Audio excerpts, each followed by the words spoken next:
We're live. Evening all, and thank you for joining us for the Claret and Booze Up. I'm Nick, and I'm joined as usual by Gary and John. And this week we've got Mike. Some people might know him as Father Jack. How are you, Mike? You all right? Thank you. Good. All good. Good. We've got Chris Miles as well. We made it home just in time. He wasn't going to be coming on tonight, but he changed his mind and rushed home from work, and he just made it. How are you, Mike? Chris? Very well. Just had my chippy tea. Thank you very much. You've had your chippy tea. Nice. Yeah, perfect. Just chips or you had a pie? Did you have a pie? Fish and chips with curry sauce. Very nice, traditional. And Grant, we've got our he's making his debut on the channel. How are you, mate? You all right? Yeah, doing good. Thank you for having me on. Appreciate it. Free transfer. Who says West Ham don't buy anyone? We've got free. Exactly. You know, part of the transfer window as well. Yeah. Okay, so onto the agenda for this evening. Going to do a little bit of Watford chat. We've done a review, but we want to go to the guests and just a few little questions for them to get them warmed up. And then we've got the Claret and Booze news. Gary's got 3 stories for us as usual before John mocks footballing week. And then we move on to the big clash at the King Power against, well, they appear to be the faltering Leicester City. And then we're going to close as usual with our Premier League predictor as we're in the top 4 and start dreaming again.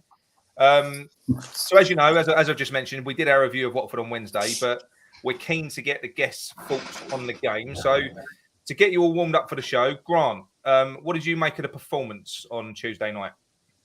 I thought we were sluggish. First half, just very sluggish. Didn't look like we'd played 120 minutes at the weekend. Yes. It was kind of obvious. No, not all of those guys had played the 420, but yeah, we just looked sluggish. But then Roy sets his teams up 2 banks of 4, doesn't he? Kind of just everything was about keeping the ball in front. But again, not a lot of pace, didn't really move the ball quick enough, didn't run at them, just made it kind of easy for them. The second half, Lanzini came on, changed the game. He started to get his foot on the ball, started to play forward, started to carry forward. Yeah. Rice was better second half. First half, he was. He gave it away a lot. And then, we kind of squeaked out the nervy 1-0 that I thought we were going to get. So, and Zouma was man of the match, and it was outstanding. So, he who shall not be named. Chris, you were there. Midweek game. What happened there? I was. I've got to be honest, I thought Watford were a totally different team to the one we played at Vicarage Road. Totally different team. Like you said, they were well organised. They pinned us back in a way that I've not seen Watford do for a while. And I think we did look exhausted. At the end of it, Declan was he just collapsed on the, he was right in front of us and he just went on his back and you could see him just breathing a sigh of relief. Well, there was a lot of people that were saying that they thought that he had the ump at the end of the game, but I think it was just he was knackered, wasn't he? Exhausted. I don't know if it was that. I don't know is the answer, but it looked to me as if he was absolutely tired. He was sweaty, he was red faced. He'd had he'd really been run around. And give credit to Watford, they did what they intended to do. The thing is now, because we're all worried about the inevitable happening in the summer, every little thing he does or doesn't do is read into so much. Yeah, I know. Mm-hmm. I don't think we've got to worry about Declan Rice down in tools though. That's never going to happen, is it? No. That's never going to happen. Mike, finally to you. What were your thoughts, mate? It's a good 3 points, wasn't it? It was at the end of the day. It was exactly that. It was 3 points. A bad performance, but 3 points. And teams that are doing that are usually good teams. You play badly, you get 3 points. Yeah. Why are you complaining? But I mean, it was really sluggish. But it has been probably for a few games now. Yeah. And I do begin to worry that we are being found out a bit and people are saying, right, put a man here, stop Rice. Yeah, I know.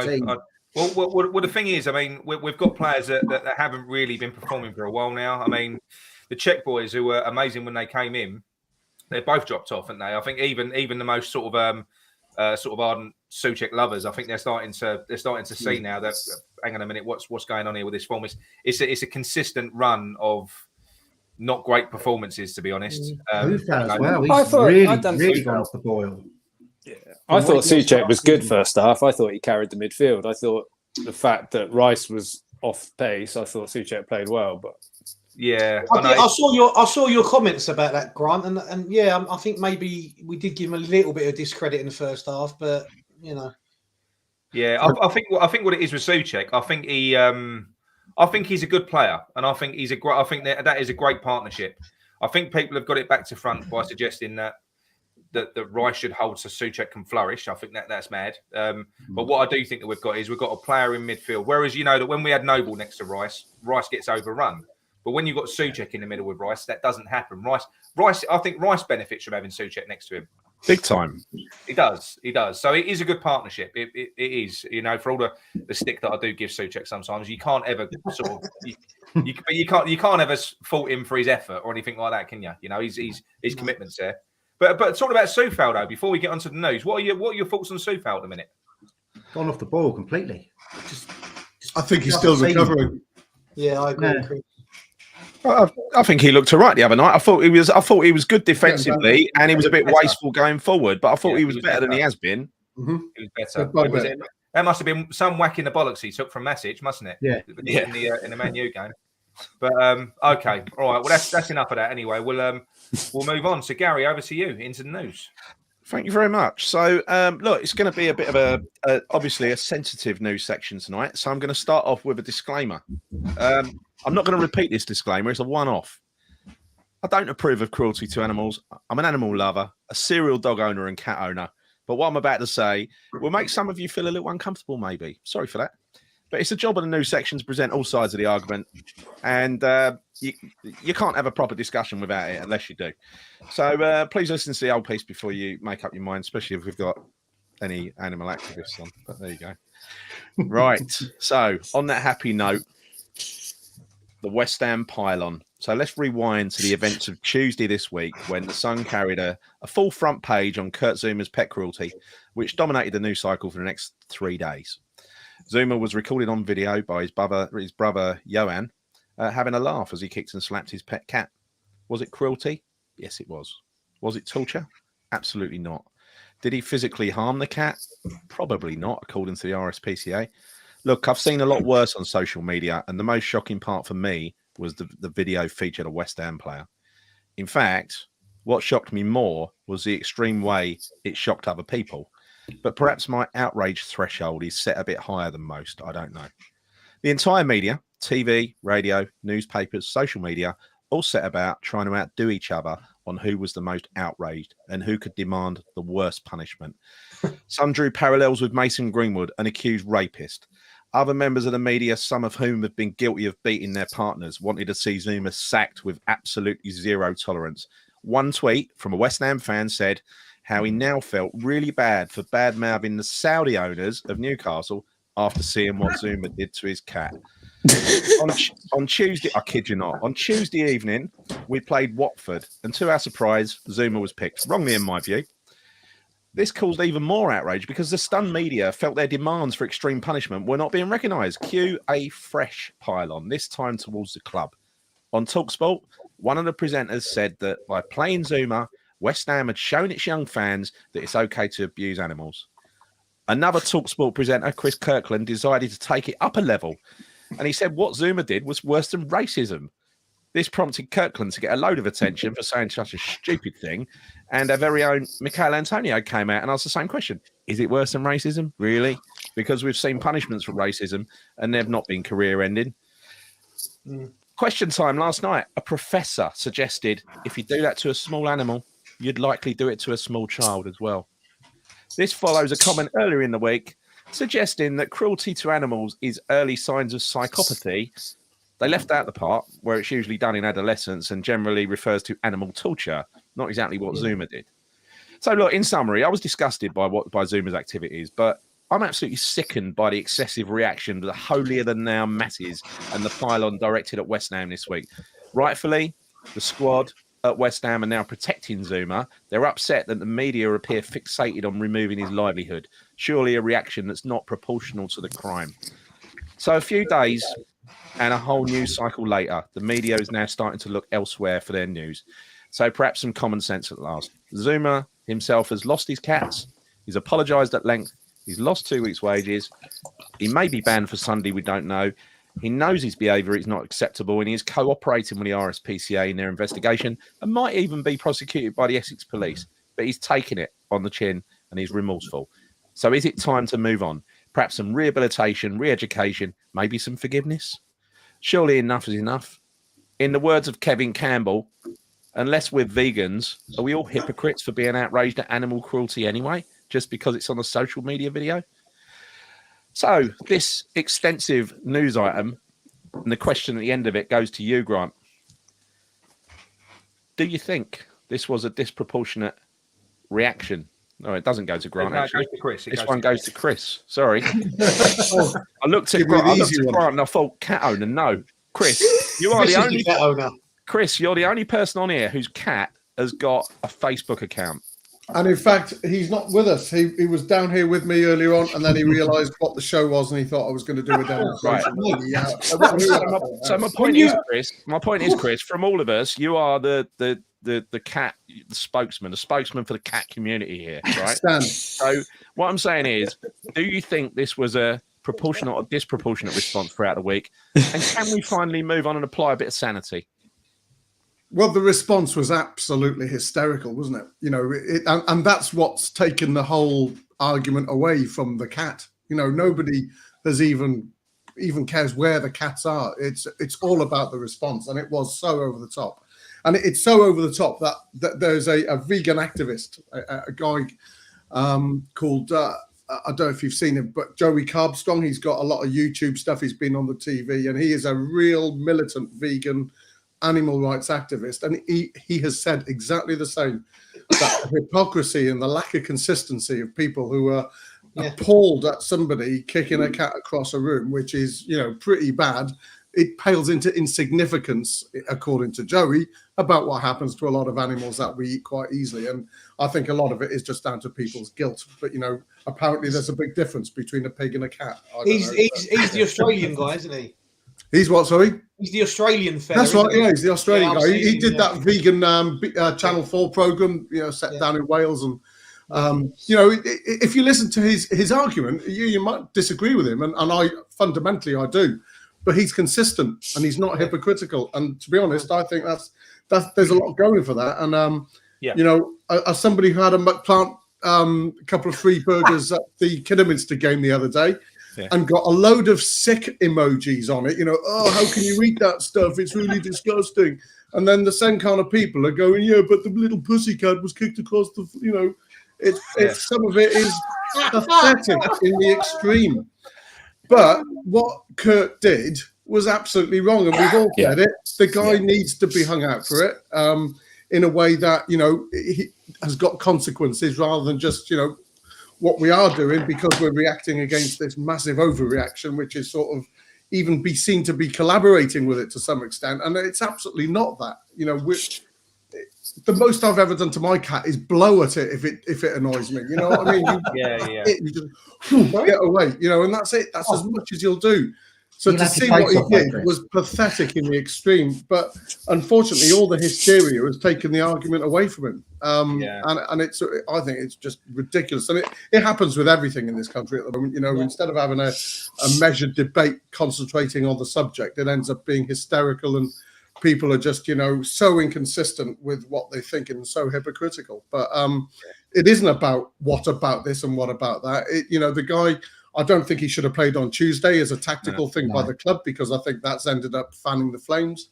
I think he should have been interviewed on it and shown his remorse to the public, because I think just like when referees make mistakes, if they were interviewed, people would see the other side of it possibly and have not sympathy in the slightest, but they would go, okay, that's, you know, that's the person we're dealing with. At the moment, we haven't got a clue what we're dealing with, you know, whether the guy did it in anger, whether it was done as a one-off or anything. We just don't know facts, because nobody cares about the facts. It's just all about opinions, isn't it? But no, it's not. But it's not excusable, is it? But I mean, it goes back to something. It goes back to something that Gary said on the show earlier in the week, and you don't know about Kurt Zouma's upbringing. We all know, like, we're growing up in the 80s and 90s. It was common for you to smack your dog's ass, and if he messes in it, you rub his nose in it. We know now that you can't do that.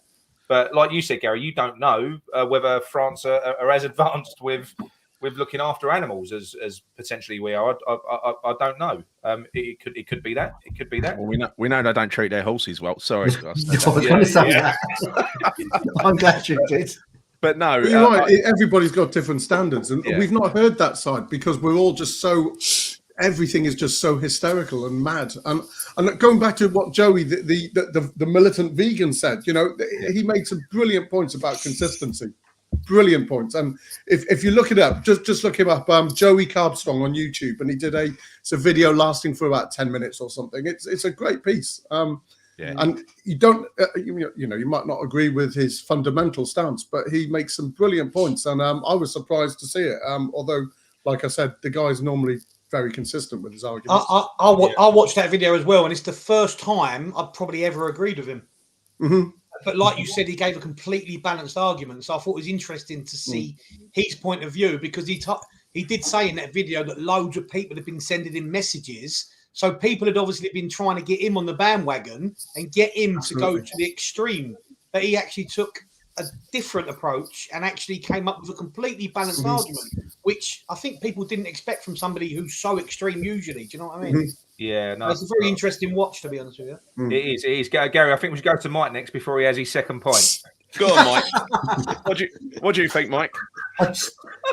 Obviously, it's wrong, but it's the reaction. I think it's social media based as well. It's just who can be the most outraged. And part of me, TalkSport, it's all for clicks and calls and whatever, isn't it? And I mean, I've seen so many people saying on TalkSport, employ this person, they employ that person.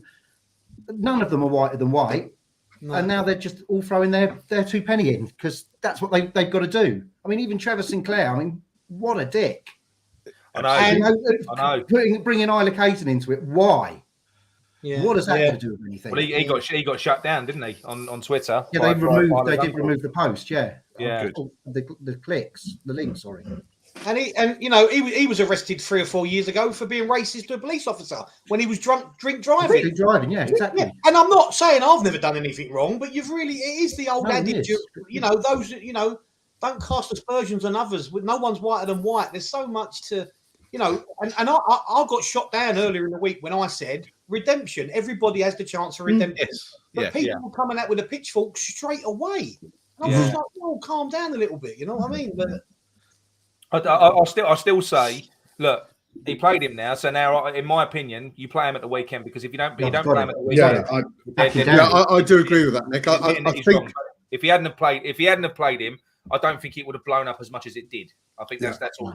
That's all I'm trying to say. I agree, and that is all I'm saying about that part as well. Because John made the point about him playing, and I would have done it for a tactical reason and a PR reason, which is that having him play fanned the flames, and it did fan them without any doubt, because those were the headlines. Yet West Ham played him, and that was the headline that they used to kick off. They would have probably used another one, ridiculously. But there's one other thing with that, which is interesting, which is it does show from a footballing perspective what Moyes is possibly thinking of Diop at the moment, that he thought he had to play Zouma, because I don't think Moyes. I think Moyes really made it as a footballing decision. I don't think he did it as a way of saying, "Sod you people, I'm going to play him regardless." I think he did it because he absolutely, despite the publicity, said Diop is not performing, and that says a lot actually, and that's a bit worrying for me, because Diop has been one of our best players, not best players. He's been one of our good players towards the top end, and he's had a comment. I know it's in bad taste. There was a comment from Ben Parry today, where it's along the lines of, Diop tried to kick his cap but missed. Oh yeah, I know. It's wrong. It's not great. I put a post up earlier on as well. I said, sort of going back over some of the reactions on social media, and the one, I must admit, looking back at it now, I can laugh at it. But it was when the news first broke. It was simply no with one of them emojis. Should have been Yarmolenko. I know. Look, so he would have missed for the under-23s today. I think. Listen, we've issued enough disclaimers that we can have a bit of a laugh about it. People know where we're coming from on this, so Grant, what are you thinking? No one on this. No one agrees with what he did. No one can do. It's slightly. Grant, your take on it, Grant? I'm not being funny, but if that was Diop, that video came out and that was Diop and his brother, Diop would have been suspended. Yes. And he Yeah. hooked it. I agree. He I had agree. no qualms about it. Yeah. And he's playing Sunday. Moyes has said in his press conference today he's playing Sunday. So it's a done deal now. It's a non-football matter. It's been dealt with outside of football. And we're just going to play the football and he can play. So he's brought it all on himself. He's brought it all on the club. Moyes had to know on Tuesday, if he picked him, it was going to blow up. It wasn't going to blow over. It was going to blow up. And when I was at the stadium, I've looked at my phone and it's in the starting lineup, and I'm like, you're joking. There's just no way that he could play. But he chose to play him. So, and he's now Moyes has got to live with that. And results are more, The only thing I'd say is that, and I think Darren Lewis on TalkSport today said it, and I did put it in the group, and I think it's a fantastic. What he said was the Metropolitan Police had the opportunity before Tuesday to deal with the situation or investigate it further. They chose not to. Because it was out of their jurisdiction, though.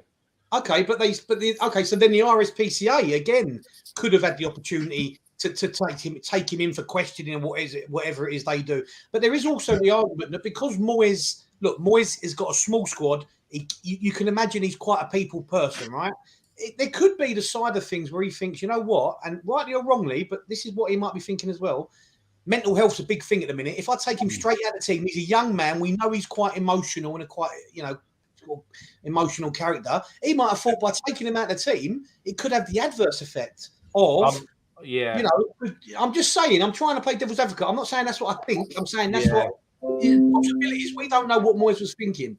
I think it goes back to the fact that he was a critical player. If it was Diop or anyone else, he wouldn't have been in the team. Well, we'll never know. We'll never know. I think that may well be the case for Moyes. It's strange how Darren Lewis is being wheeled out to fight the West Ham cause now. Well-known Sullivan improviser and journalist as well, especially on TalkSport with Jim White, who's supposed to be a Sullivan friend as well. It's strange that we're getting these people coming out now. The sort of hear him going on about the Antonio line as well. That is this the racism thing, and now they're mixing the messages completely. All the week of bullshit that's come out of TalkSport, though, I'm quite happy to see someone, whether they're supporting Sullivan or not, I'm quite happy for someone to come out and speak some sense on behalf of the club, because that's what I heard from Darren Lewis earlier. It was common sense, just pointing out the bleeding obvious. Whereas the other night, I'll tell you, on the way home from football, I had to turn TalkSport off because Jamie O'Hara and that co-host that was on there, they were really winding me up. I mean, really winding me up. And there were West Ham fans, I'll come to that in a minute, West Ham fans phoning up and jumping on our grave as well. I mean, it was just too much for me to handle. I couldn't take it. I'll punch the steering wheel. But as long as it weren't a cat, you were all right. Steering wheel, that's allowed. Yeah. But the thing is, we were all shocked that he started, and everyone, probably 95% of West Ham fans, probably thought he shouldn't have started. He shouldn't have started. No. However, we all agreed with that. We've signed players in the past that haven't been whiter than white. We've signed players who have been done for ABH, GBH. Lee Bowyer, Paolo Di Canio, whatever you think of them players at the time. We signed them players knowing they had a past, they'd been arrested for one thing or another. So, what about the loving for Ravel Morrison after what he did? People wanted him back. They wanted to give him Bellamy's another one. Same sort of Bellamy as well. Yeah, you're right. Bellamy, John, do you want to go through the comments on that? Yeah, we've got a few comments on that, as you can imagine. There's one comment from Kieran that I love. Yeah, I'll get there in a minute. Well, we got John McCarthy. The whole thing was just an excuse to bash West Ham as we are a top 4 threat. Well, I think, I don't think they could have played Zouma. Yeah, but I think probably the Man United would have been looking at it, loving it. You know what I mean? Yeah. Loving the adverse effect, possibly. Yeah. Eric Shaw, Southampton. Oh, we're talking about a cup game now. Do apologise. Claire says 2 words for this whole week: bandwagon jump. Yeah, I mean pretty much what the whole headline that Gary's come up with alludes to. Agree completely over the top. Seen worse done to Antonio on the pitch to derail our season. Yeah, it's very true. Paul's quite clear in his admiration for Jamie O'Hara. He's a muppet. Honestly, Jamie O'Hara shouldn't be allowed on the radio. He's terrible. He tipped us for relegation. Right, but on TalkSport, what do we all constantly do about TalkSport? Talk about it. Talk about Jamie O'Hara.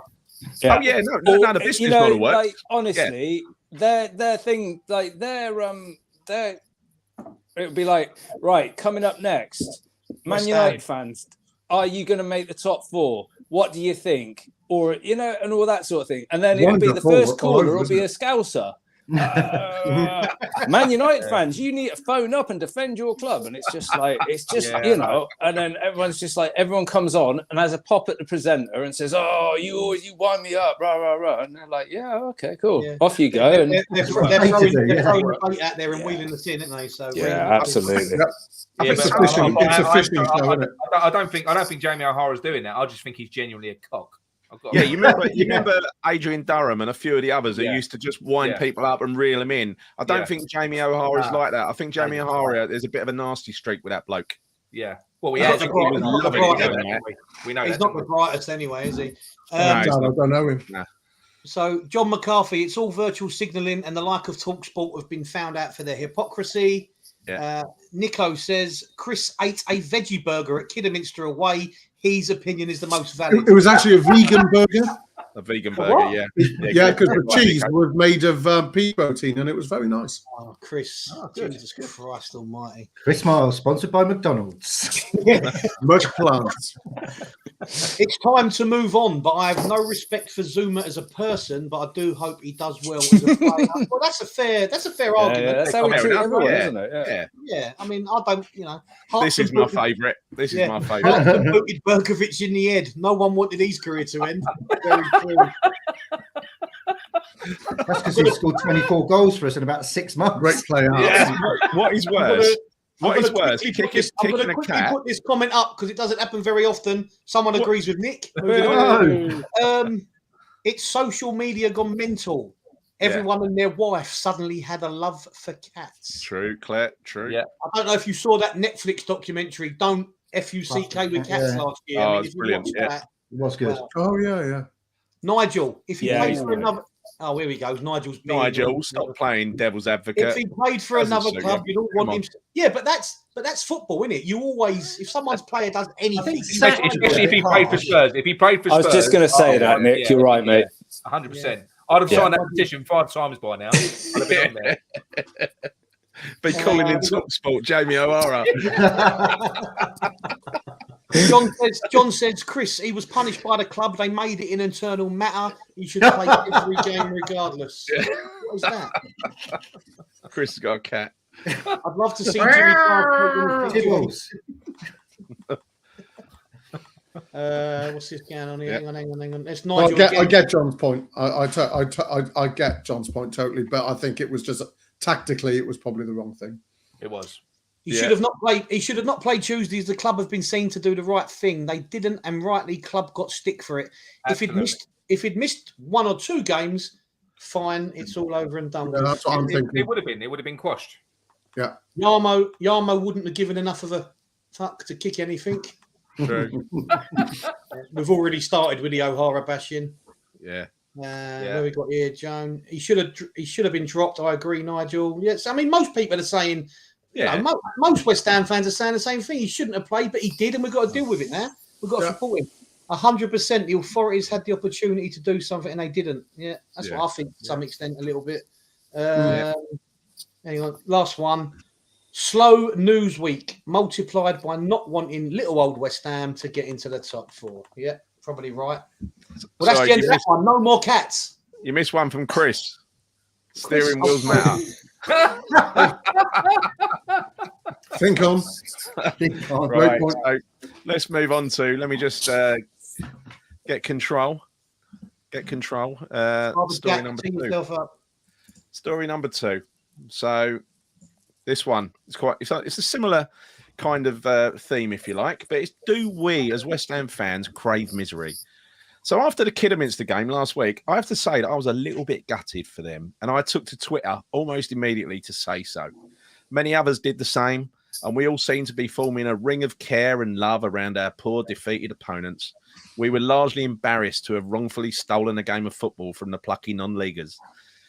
It was a response to one such tweet. It wasn't my tweet, but to one such tweet that made me think. And it read, "Stop being such a mug. I'm glad we won and broke their hearts." So, which is, I suppose, is quite true. Deep down, I wanted West Ham to win. So it was me that was being disingenuous, really. So why did me and the other West Ham fans go out of our way to be so humble? I mean, do you honestly think Man United or Liverpool fans or Chelsea fans would do the same, be feeling so sorry or guilty in the same situation? In my view, not a chance. And back to Zouma for a second. It was our own fans leading the pack, demanding the most ridiculous punishments. Some even suggesting that West Ham will be forever tainted. So why do we do it? Why can't we just be a little bit more like other clubs in terms of looking after our own interests? Why do we get on any bandwagon that's either putting us down or disadvantaging us? Are we just a bit more human than the others? A bit more realistic, a bit nicer, a bit more fair? Alternatively, are we mentally always on the edge of our next disaster, and so we're kind of conditioned to welcome it as it comes along? On that basis, this question goes to Mike. So, Thanks. Us West Ham fans, so we know, first of all, we are the best fans in the world. We're generally fantastic.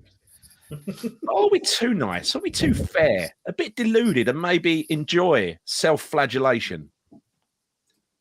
Right, firstly, I think the only reason all the love for Kidderminster is because we won. Yeah. If we'd lost, you wouldn't have seen that. Oh, well done.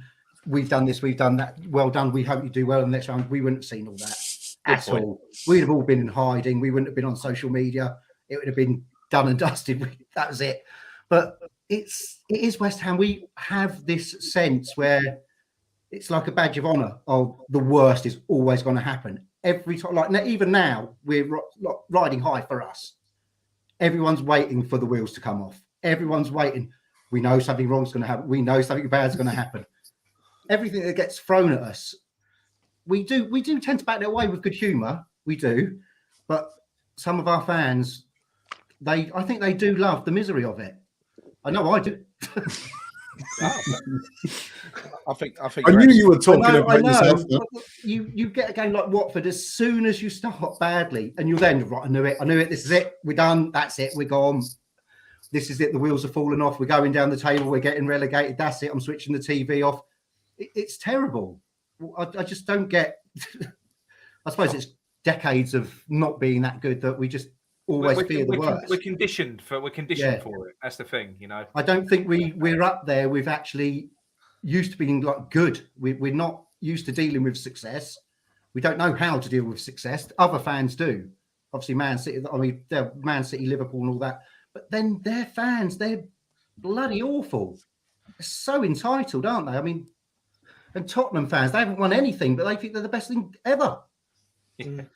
So should we change, or should we just stay being as we are? Because I kind of quite enjoy being like we are. I think that we should keep this like plucky underdog mentality, and then when we do well, it's brilliant. Yeah. It's great. Like we're just here for the ride, but we do know any second this is going to go tits up. Yeah. I mean, Nick predicts predicts doom before every game, don't you, Nick? Yeah. Before the game, you got that wrong. Before a game, I predict a win. Yeah. So I'm always hopeful on the day. You're the optimist before the game. It's the build up to the game that I dread. I'm the worst of games like Watford, Norwich, things like that. I know that we're going to struggle in those games, and you see comments saying we're going to win 5-0, 6-0, we're going to batter someone, we're going to do this. You know it's going to be a. We never batter it. We never batter anyone. We never batter anyone. Not when we expect it. No, I thought we did everywhere we go. Yeah. Even the Villa 4-1 game, which sounds like a good beating, that game was 50-50 for a lot of it. What, the Watford game? No, the Villa game away to Villa a couple of months ago. Right, sorry, Villa. Yeah, 3 or 4 months ago, actually. But that was technically a good battering when you looked at the scoreline. But when you looked at the game, it was 50-50. Yeah, no, that's right. Much closer. So, what do you reckon, Grant? You happy with a West Ham tradition of being the miserable, doom-laden, self-flagellating underdogs? I said on the Facebook group after the Watford game, my lad's 11, and I just think in 30 years, if he gets to my age and he's and he's had 30 years like the last 30 years we've had, I don't know. Talk about cruelty to animals. That might be cruelty to children. Maybe I should stop taking him along. He's absolutely obsessed with West Ham now, and I'm just saying, can't put him through that. I think we are so used to having a good season in 5 and then struggling. We are a real yo-yo club, and I think so. We've probably conditioned ourselves. The fact that we're having 2 back-to-back good seasons is, it's been a while since we've done it, and we're just not used to it. And so I see a lot, like on the social media, you do see a lot of the argument between look, we're just West Ham, we're just a small club, this is how it's always been, this is how it will always be. And then there's those of us who want to build on the success and believe that we can be a big... absolutely. And I completely agree with you. Until the owners change, will it? Because that's a small time mentality as well. Yeah. They don't want to build on success. They've had 3 chances to do it. Oh, they've proved it this window. I'm not going to get into that, but we've proved we don't want to build on success. I mean, we still might go on and have a good season this year. It could happen, but it's bullshit what happened in this window. But it's tradition. We've never built on success, going back to God knows when. So surely you've got to love tradition. I mean, and Grant, to give you a little bit of sense of proportion, this doesn't just happen to kids. I personally, I doomed all my kids by trying to force them to be West Ham supporters, even the ones that didn't like football. I succeeded 2 out of 4, right? So they're now condemned to a life of average. But West Ham follows real life. There's highs, there's lows, there's middles. You ain't winning cups all the time. I saw one at Upton Park. I saw a fully grown bloke, right? He was a new season ticket holder. He came in, the poor sod. He came in halfway through a season, which was a really bad season. Can't remember which one it was, but he was a few seats in front of me on the end of the row. He came in. We're all looking at each other, thinking, "Oh, fucking hell, another game." It's just like misery. And he starts singing and he starts trying to lift the crowd. Right, this is the old Bobby Moore lover. And he turns around and he says to me, "You lot are the problem. You don't get behind the team. I can get behind the team." I said, "Oh, shut up." Right. Anyway, about 10 games later, I've looked at this bloke. He's like sitting down with his head in his hands. So I tapped him on the shoulder and said, "What's the matter, mate?" He said, "Oh, it gets to you after a while, doesn't it?" Well, for dozen games. Yeah, but do you not think that West Ham, really, the way that we are, West Ham is probably reflective of real life? It's mostly average and disappointment, and then it teaches you to enjoy the good times. And when we do win something, it's going to be a bloody good time. That's a very good point, though, Nick. And you got to ask yourself a question. Remember what Man City used to be before the money, right? They were very similar to us, right? Yeah. And I think in a way, if you support a club that is like not a yo-yo club in terms of relegation, but we're up, we're down, we lose, we win, we don't have no success. I think it makes you fall in love even more, because I've been saying to my son, who's also 11, Grant, this season, listen, we've beat Man City. After game, I've almost been so emotional telling him that this is one of the best seasons that I've ever seen. And it's ridiculous to say that, right? Yeah. But it's absolutely true. And the thing is that I don't have, not because I'm not ambitious, Nick accuses me of not being ambitious somewhat, but I just think we are so far detached from City and Liverpool, right? So far detached, squad-wise, money-wise, it would take an absolute ridiculous overhaul and investment to get anywhere near them as a squad. Okay, so I'm. It's not because I'm half glass full rather than half glass empty kind of guy. It's more than surely through your years of supporting West Ham, your expectations have got to be. You've got to nullify them. And I understand this season we've been exceptionally good with some of the results and things like that, right? But in the same breath, you almost expect a dip. You almost expect something to come out of the woodwork. And what's happened this week with Zouma is a prime example, because, if they would have banned him for the end of the season, probably won't happen now, but that could definitely derail our season. And that would be another excuse that's come out of the woodwork out of nowhere, I know. Well, going back to the Man City thing, their fans used to be very much like our fans, didn't they? They had the roller coaster. I remember working in Magaluf watching Man City skin of their teeth beat Gillingham, penalties. Yeah. Get promoted Yeah. from the League One, Yeah. League One back then, but their fans, you read things on different forums, like their fans come on and they don't like the new Man City. They don't like this success, this bought success. They prefer the old days. They prefer the main road thing and going through the ringer, more or less. Well, I used to live next to Main Road, and their fans, and Hugh goes to quite a few of their games now, and they have changed quite beyond recognition in the last 10 years, even. And Hugh was saying to me while we were at the Kidderminster game the other day, he was saying that the last few games he's been to with Man City, he said they have changed beyond recognition. It's quiet. Their songs are the same, City, City, City, and that's about the only chant they've got. Yeah. And we are in danger of that. We've got a massive ground. The generation is changing as time goes on. And Man City are a bit of a scare thing for me because I used to absolutely believe we were two clubs, absolutely identical, similar background, similar, the second club and all that.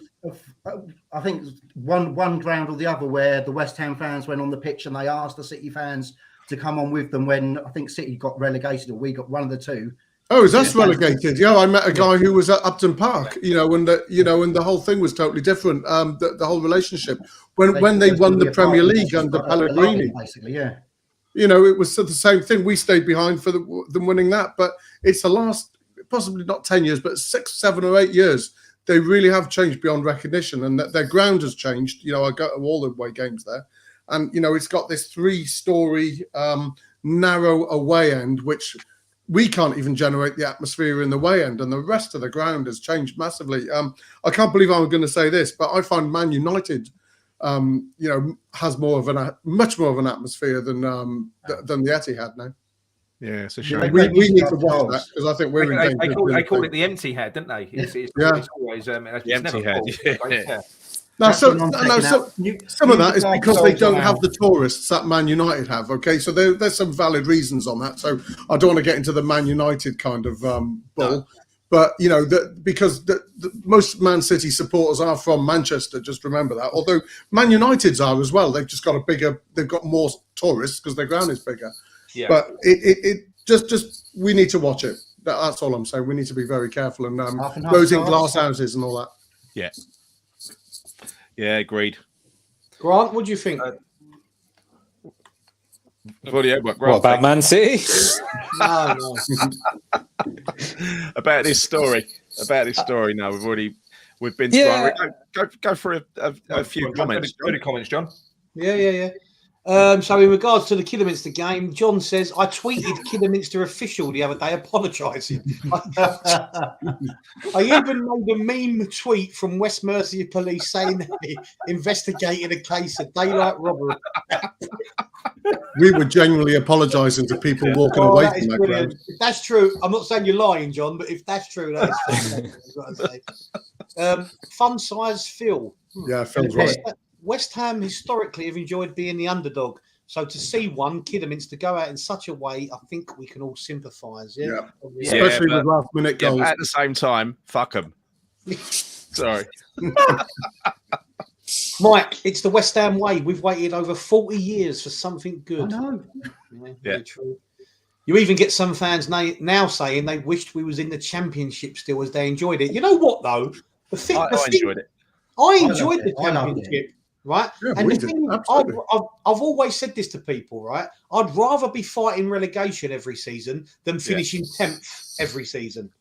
Not get relegated, but because otherwise, if you get to February, I do get what you mean about that. I get what you mean about that. If you get to February, the last dozen games are meaningless. Yeah, if competitive games. That's what you mean. Season, yeah, I want the games to mean something, whether it means stay up or get into Europe. I don't think there would be anything worse than 10 seasons of mid-table mediocrity. Yeah. Exactly where the second half of the season means nothing. You get to 40 points, and in the last 10 to 15 games, you're on the beach. Yeah, exactly.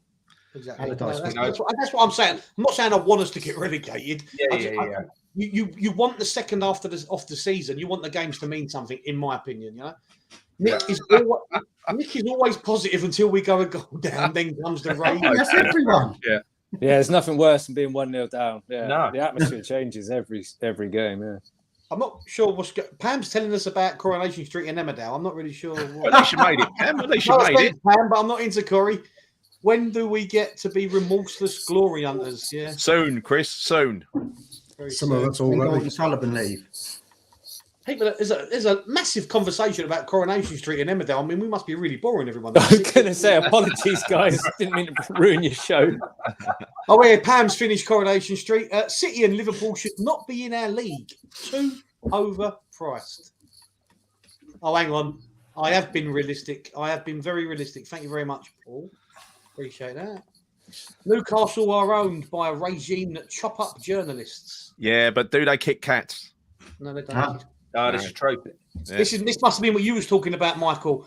Man City got relegated in '88. Fans sung together after the game, swapping shirts. Yeah, I think our fans went towards their fans. They thought it was all going to kick off, and they got them all on the pitch, and it was just like a loving, basically.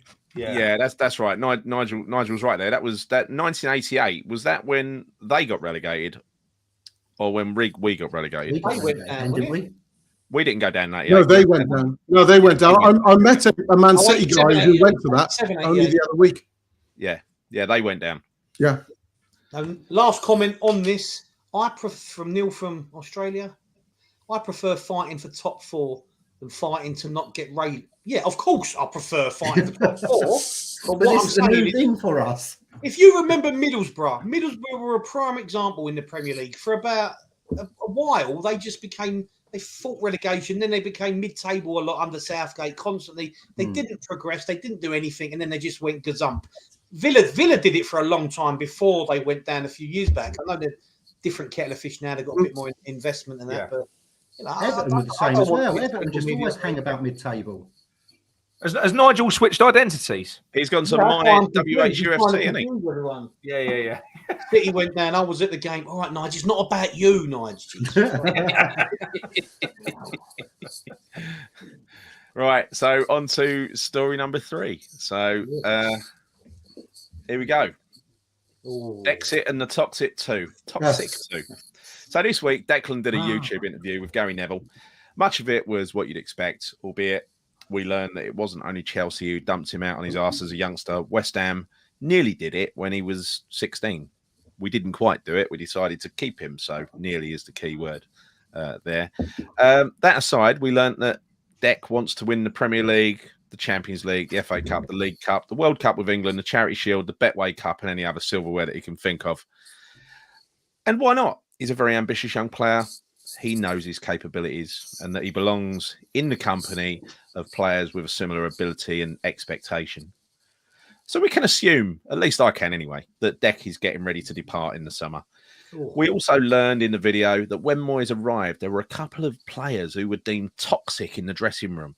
These were players who were not giving their all. In fact, these couple of players who remain nameless thought it was below them to be fighting a relegation battle.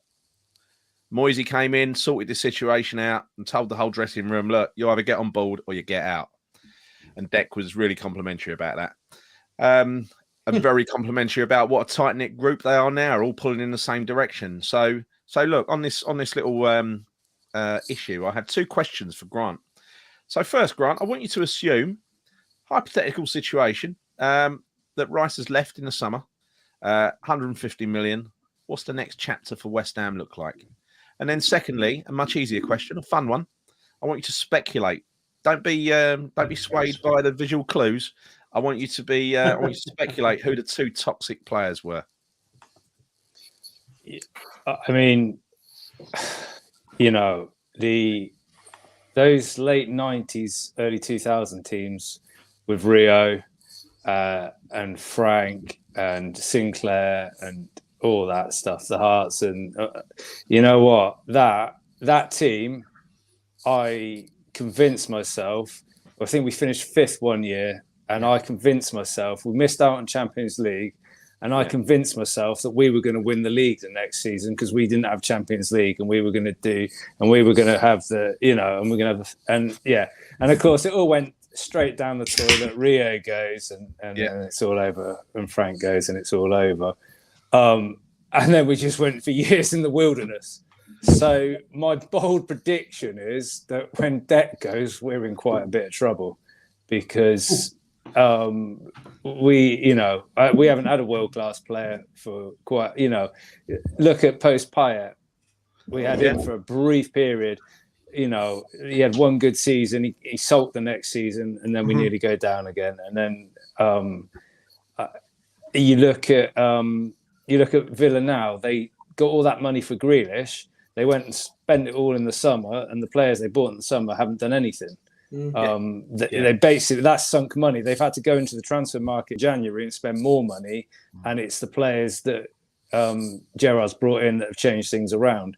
You look at like Tottenham with Bale. That's what I was going to say. But credit to Villa though, they're piled on again. They didn't just quit with those. Yeah. Obviously those three players didn't quite work, and they've gone again. They did spend the Grealish money before they sold him as well, didn't they? So but they're not held to ransom on it. Yeah, you have to do that. That's right. You have to. Go on, Grant. Sorry. And I just think no matter how much money we get for Dec. And I really hope he doesn't go in the summer. And I'm not convinced he will. I think that goes back to that doom and gloom bit. I think we just, that's let's expect the worst, and we'll all be pleased when he stays for another season. Again, where's the mistake in all that? Instead of, in this summer, instead of just giving him 3 rubbish offers of a new contract and trying to lowball him, they should have offered him serious money and looked at it as a long-term investment, paid over the odds wage-wise, and then got him to guarantee that he'd sign it because he had a exit clause in it, release clause in it. But we didn't do it because what do? We lowball. Anyway, that's the buy. But whatever money we do get, I mean, to be fair, it's Moyes that's going to spend it. So if we get 100 million, he'll aim to buy 15 to 20 players anyway, and half of them will be loan to buys. And so, listen, you cannot sell a world-class player and then replace that player, because you have to buy another world-class player. Yeah. We've lowballed trying to get Calvin Phillips, got knocked back. So then we go in and we try and get Rafinha. All of that is about, that is trying to cleverly bring the player in case you lose the deck. It either gets him to stay or you've got your replacement already. Because otherwise, once you've got all that cash, everyone knows you've got all the cash. And so whoever you go for, they're just going to put their price up and say, that's an extra 5 to 10 million on them. So, that's right. I mean, 100% what Mike said. You've got to get the players in. If we're going to reinvest that money, put it this way: if it's a done deal to a degree, they've accepted that Rice is going to go, they've got to spend that money before they go. They're going to have to do that, and they're going to have to get his replacements in. Yeah. My worry is with when Declan Rice goes, and I don't think it'll be, providing we get the right players, but I think Declan Rice kind of covers a multitude of sins within our team. I think he makes other players look good. I genuinely think he does. I think, I just think that if Declan Rice goes, he's irreplaceable. I think he does a job of 2 men. And I think that you've got to strengthen more than just getting a Rice replacement. You've got to strengthen in other areas as well, which I'm sure David Moyes knows more than us. I'm sure he knows that. He knows that as much as Moyes has overachieved, Declan Rice has been integral to that happening. He has been. Yeah. So he's got some work to do in the summer. I'll tell you, he really has. I think that we're also. And I think we said it last week, possibly with when Nigel was on and that we spoke about it. But it's not just what he gives on the pitch. He is at such a young age, such a fantastic leader on and off the pitch. He has got a fantastic personality from what we see on social media. He's funny. He's down to earth. Everyone likes him. Other teams' fans, they love his interviews. They compliment how well he comes across. If there's ever an argument that all football players are a certain type of character, they're arrogant, they're detached from society and all this, you only have to look at Declan Rice to prove that that's not true of all footballers, Yeah, he's a star from top to bottom. Everything because he's come through a rejection from Chelsea, maybe being picked up again. Yeah, he knows he's got to work at it. It's not like he mentioned that on the overlap, Mike. He mentioned that. He said he basically he got released from Chelsea. He never played Sunday League football or anything like that. He used to play with his older brothers, and then basically he got picked up by Chelsea. That was the first sort of football that he had, and then he got released at the age of 14. 14. When he was at West Ham, he was never one of the main boys. He was kind of, I think he said you either get a scholarship or you get a pro contract. He only got offered 1 year scholarships. He was always teetering. And then when it got to, I think, the age of 16, West Ham were on the verge of letting him go. He said, I don't think many people know that, but West Ham it was 50-50 whether West Ham was 50-50, yeah. Oh, did he say that on the Gary Neville programme? Yeah, that's what I mean. But he said, I think that was good for me. He said, because I've always been the underdog and it's always made me drive and strive to make myself better and better. And he said, I don't think I would have been the player I am today if I hadn't gone through that. He since the first time he came on the pitch for us sort of against Burnley in that game, he has sort of grown, physically as well, hasn't he? He's a beast. Now. He's a beast. He is massive now. Yeah. I think that's a conscious decision. If you look at the way he runs, he's obviously been down the gym and he runs, like Gazza used to run with his sort of shoulders back. Elbows high, because you create a space around you. But I think going back to what you said about Rice at West Ham as a kid, they fancied Reece Oxford. They fancied him far more than they did over Rice. He got didn't he? Wrong agent again. Wrong agent, bad advice. Exactly. But Rice has got rid of his agent now, hasn't he? It's his dad and his brother now. His dad and his brother. Yeah. But so I think the purpose of this story, Gary, was for us to look positively at the future after Rice. But I think we're all unanimously agreed we're fucked when he goes. Yeah, but the thing is, right? The thing is, it wasn't really that. It was It was to be a hypothetical situation. Rice is gone, right? Now I hope that Rice doesn't go, obviously, right? Yeah. But let's just imagine that he's gone in the summer. Now Grant has always spelt out a future of doom and gloom. As a result of that, so let's go round to the others and find out on that. Just that question before we come to the toxic individuals. Let's go, Chris. Chris, what do you think? What happens? Well, he's worth 5 to 10 places in the league, isn't he? So without him, we go back to where we were before. Absolutely. And the players we've got today, let's be honest, they're pretty much the top end kind of West Ham players we've always had. You just go back. Apart from 2015, 2016 season, the players we've got are very similar to what we've now got, apart from Rice. So 5 to 10 places left, and we'll be back in the same thing. 15th, 16th position in the league. We'll be that area again. Just remember one thing: we are the 11th highest spenders in the Premier League at the moment, accounting for capital spend on players and the rough wages spend. So that practically works out for where people fit in the league. If Man City, the highest spender, Liverpool are the second, and you go down, and we are the only ones significantly above our weight at the moment. And I think that's down to Declan. Yeah, 100%. And Moyes and various other bits. Two votes out of 6 that it will end up in doom and gloom. So that's ending up in mediocrity. Yeah, mediocrity. But you're saying dropping 5 to 10 places. You're talking about a relegation struggle, right? So, Nick, what do you think? Don't put him on. Look. Personally, I think with the money that we got from him, if we were to nobody wants him to go to Chelsea. I don't want him to go to Chelsea. But if, for instance, you was to, because I think the best chance that we've got of getting top class players in is if you get someone in exchange as part of a deal. People like Gallagher. If you did almost like a Part X deal, got Gallagher in Brozier. If you did that, then you're guaranteed to get good players in return. I'm not saying they're different Rice replacements, but I don't fancy. For instance, going out and trying to get Phillips. You got David Moyes saying, 100 million. That was their chance to get him cheap. And then he goes out and tries to bid 50 million for Phillips. But like Leicester are going to let him go. He's not worth quite the same as Rice, but he's a great midfielder. And there's a comment in the chat that we'll go on to. Phillips is probably the only player that I could think of that may be able to do a similar job to Rice in this team. I genuinely don't think Phillips is as good as Rice, though. He's not as good. No. I'm not saying he's as good. I'm not saying he's as good, John, but he could do a really good job for us. Yeah, he's a brilliant player. Yeah, is it Kamara at Marseille? Is that the one? Am I thinking of the right one? Yeah, but again, I would love him. He could be fantastic. He could be fantastic. So we can always want gamble. We can approach those players on because he's out of contract in the summer. So there's a couple of players abroad. He could actually go and get some deals done, get some pre-contracts done before the summer window if he acts quickly. But we'll just have to wait and see. I think similar to Nick on this. I think it's all down to the recruitment, and with some very, very good recruitment, I think we could survive. Listen, you're not going to replace a player like Dec. It would be a different setup for the team, wouldn't it? Because I think, like it or not, the team is kind of built around Dec at the moment, so it'd be a different setup. It'd be a different setup altogether. So, Mike, what do you think?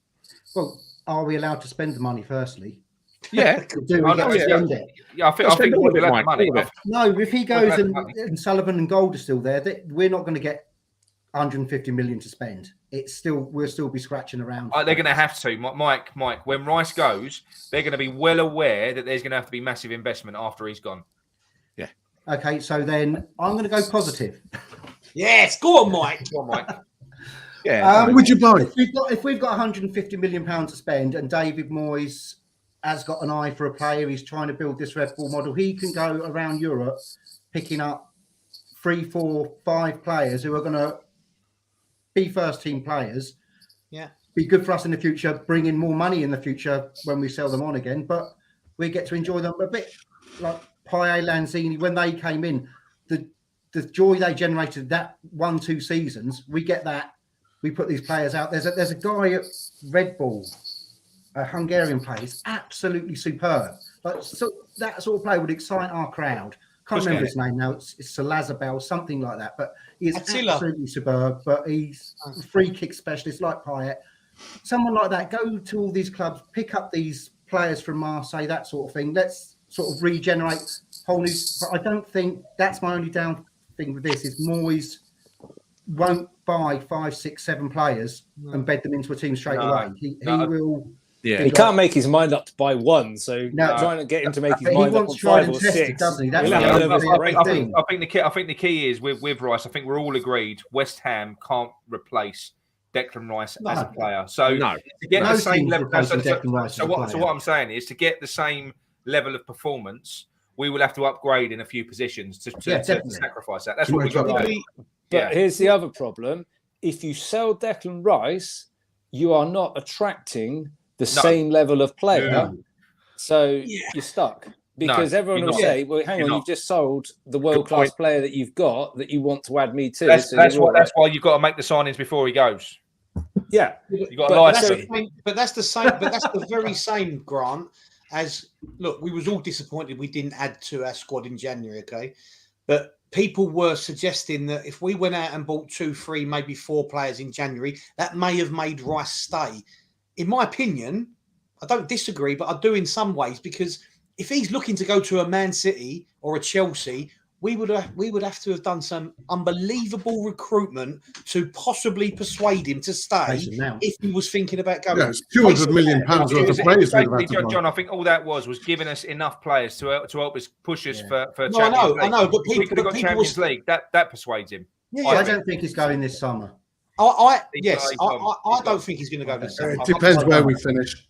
So look, I don't think the January transfer window should have been based on whether we keep Dec or not. No, of course not. The January transfer window is about building on a paper-thin squad that's got some rubbish in it that have to play. And Dec's an afterthought. You can't. In addition to that, but if he comes out, because apparently in the summer he's got 2 years left. So if Declan Rice doesn't sign a contract in the summer, and we keep him, we say you're not going this summer, and we keep him to the following year. He's got 1 year left on his contract. You ain't getting 100 million from them. But we've got an option for another year, haven't we? I think that's it. From what I read before, I think it is just 2 years left. I might be wrong. I don't think in the summer. I thought it was 2.5 years left. So I thought from what I understood, this summer coming, that's why it's so critical that he either signs a contract or we sell him. Yeah, we can't get. I don't know. I think there might be 1 more year as an option. Might be wrong. Yeah. But anyway, let's move on to question number 2. Question number 2: who are the toxic 2? So, going to go round. Not my mate Haller. Not my mate Haller. No. Nick, who are the toxic 2? It probably will be Haller. I don't think it'd be Anderson though. Anderson. No, I don't. I was going to say my 2 were going to be Haller's 1. Yarmolenko. Bloody hell. Well, yeah, but No. Dex said It's- Moyes flushed them out. It's Snodgrass. They've got to be gone, ain't they? No, Snodgrass. It's right. Snodgrass So- was a saint. Snodgrass. Snodgrass. No. Okay. If you go back and remember, when Haller scored under Moyes, he wouldn't celebrate. Yeah. What he did, he ran to two players every time. It was Snodgrass and Yarmolenko because those two weren't getting in the side either, and Haller was barely playing, and obviously Haller was made to play out of position, didn't want to play there, and so I think it's Snodgrass. I think Joan. What about this one? I think Joan might be banging the money there. She's mentioned Hernandez. No, He he wasn't there. Was that the first time, wasn't it? That was the first time. That was the first time. I was just going to say, if you look, because I've obviously, once I got asked, I had a look on.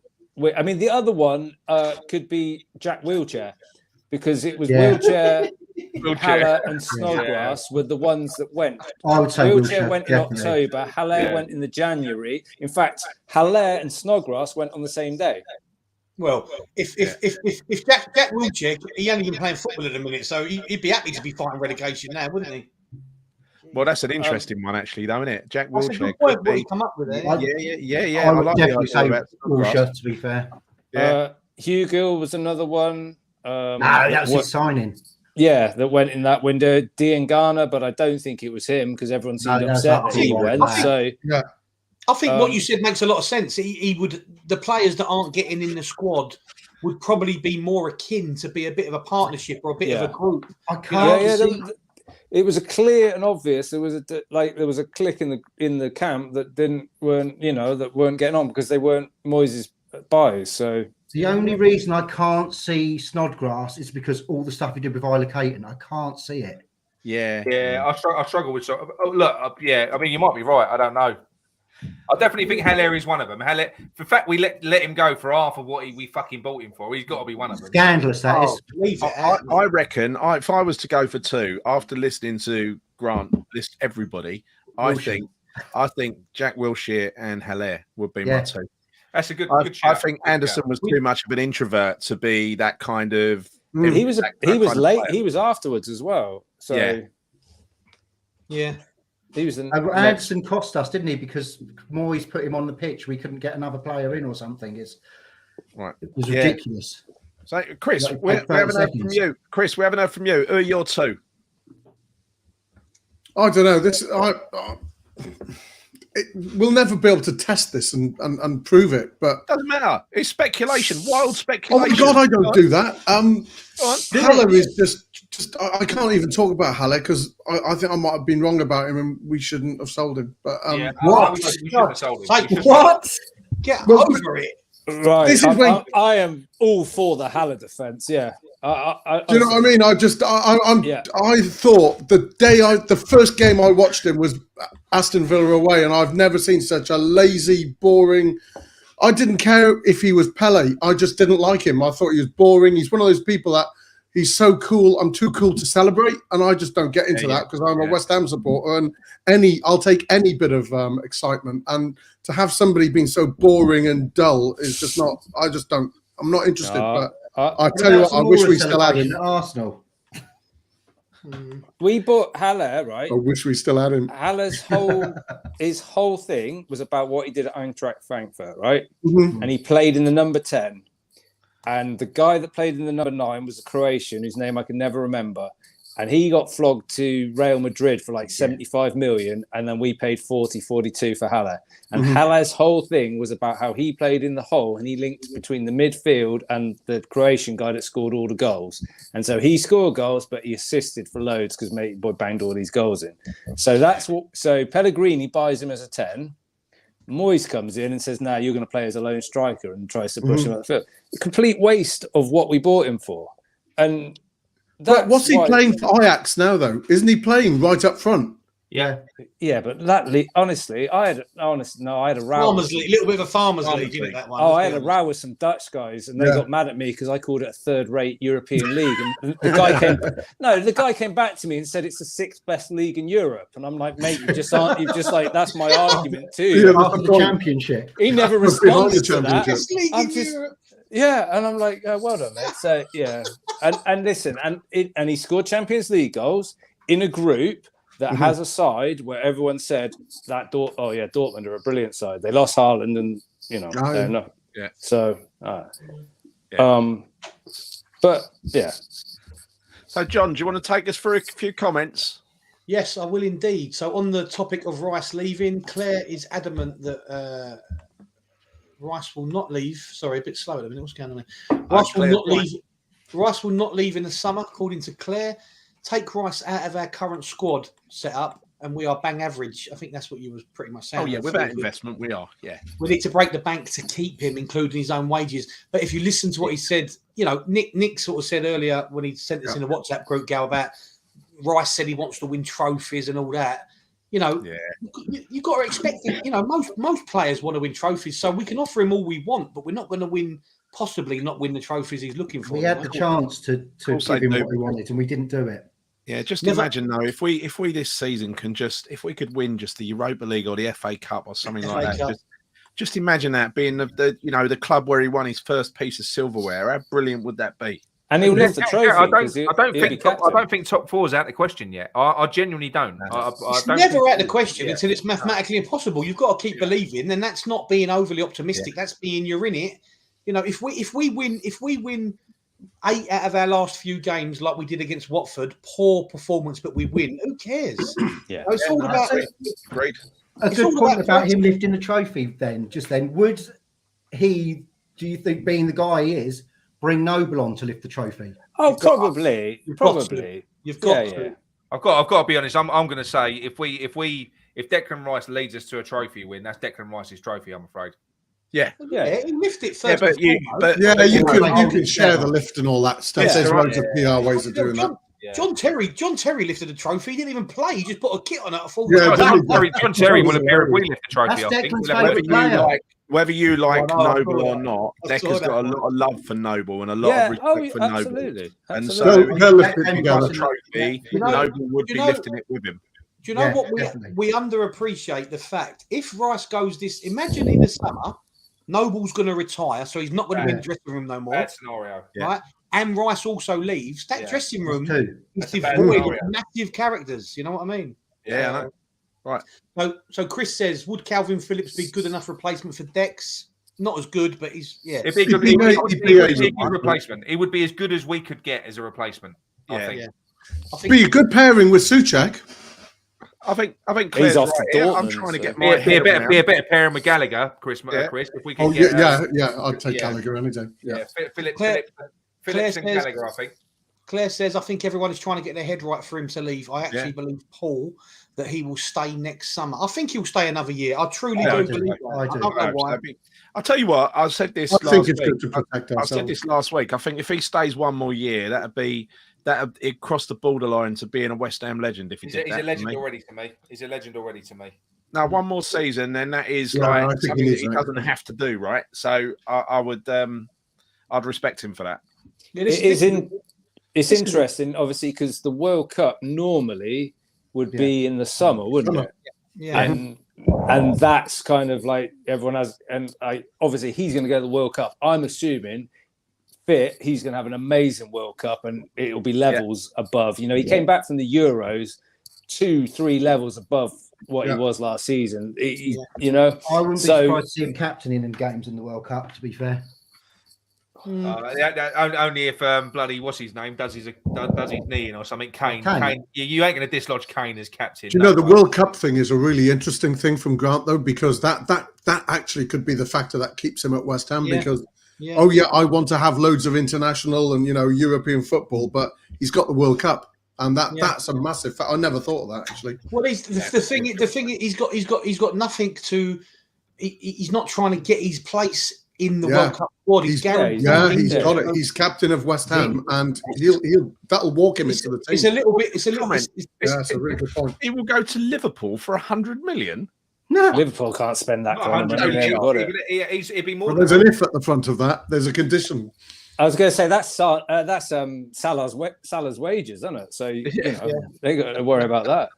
Yeah, no, it's very true. No, it's a misspeak by Nick. I'll say Leicester. Leeds. After coming sixth and win the FA Cup this season, we will have a great summer and he will stay. You know what? I would take Love the FA Cup. positive. Yeah. we're winning the Europa League. We know this. I'd take any cup, FA Cup, Europa League, either. Don't matter. Well, we're Champions League if we win the Europa League. Any It cup, stays. any cup. But listen, hang on a minute. If say we finish outside the top six, wait, is there a better time? If say we win the FA Cup, is there a better time at that point for Declan Rice to leave the club on a high? No, Maybe, I don't know. If he leads us to a cup, we'll be like, oh, we love you, Dec. Thank you for because listen, we haven't won a trophy since 4 days before I was born. So like, it's been a while. Yeah, exactly. Thank you. Oh my God, So, I'm like your granddad. Chris was there. Well, I was in Cardiff, but I was there. Oh no, we didn't start playing cup finals in Cardiff till years later, Chris. No, I was in Cardiff watching it on the telly. I know, I'm joking. And I was in Barry Island watching the 1975 FA Cup. So that's even worse. Wow! Oh, there you go. Jeez, I thought that was is that a real place? I thought it was just Gavin. No, Barry Island's a proper. Well, it's a sort of an island, but it's a bit that sticks off Barry. I'm joking. So Chris has cheered us all up here by saying we're going to sell Dec and extend Yarmolenko's contract. I still like Yarmolenko. There's something about him that I think. Chris, how do you like Chris? I don't get I what it is. like him, Chris. Not now. I mean, do you? After his red card this afternoon. Is this like a personal relationship you have? I just think he's got. I go to a lot of away games and I see him sort of quite close up doing some great stuff around the box, and then he does something.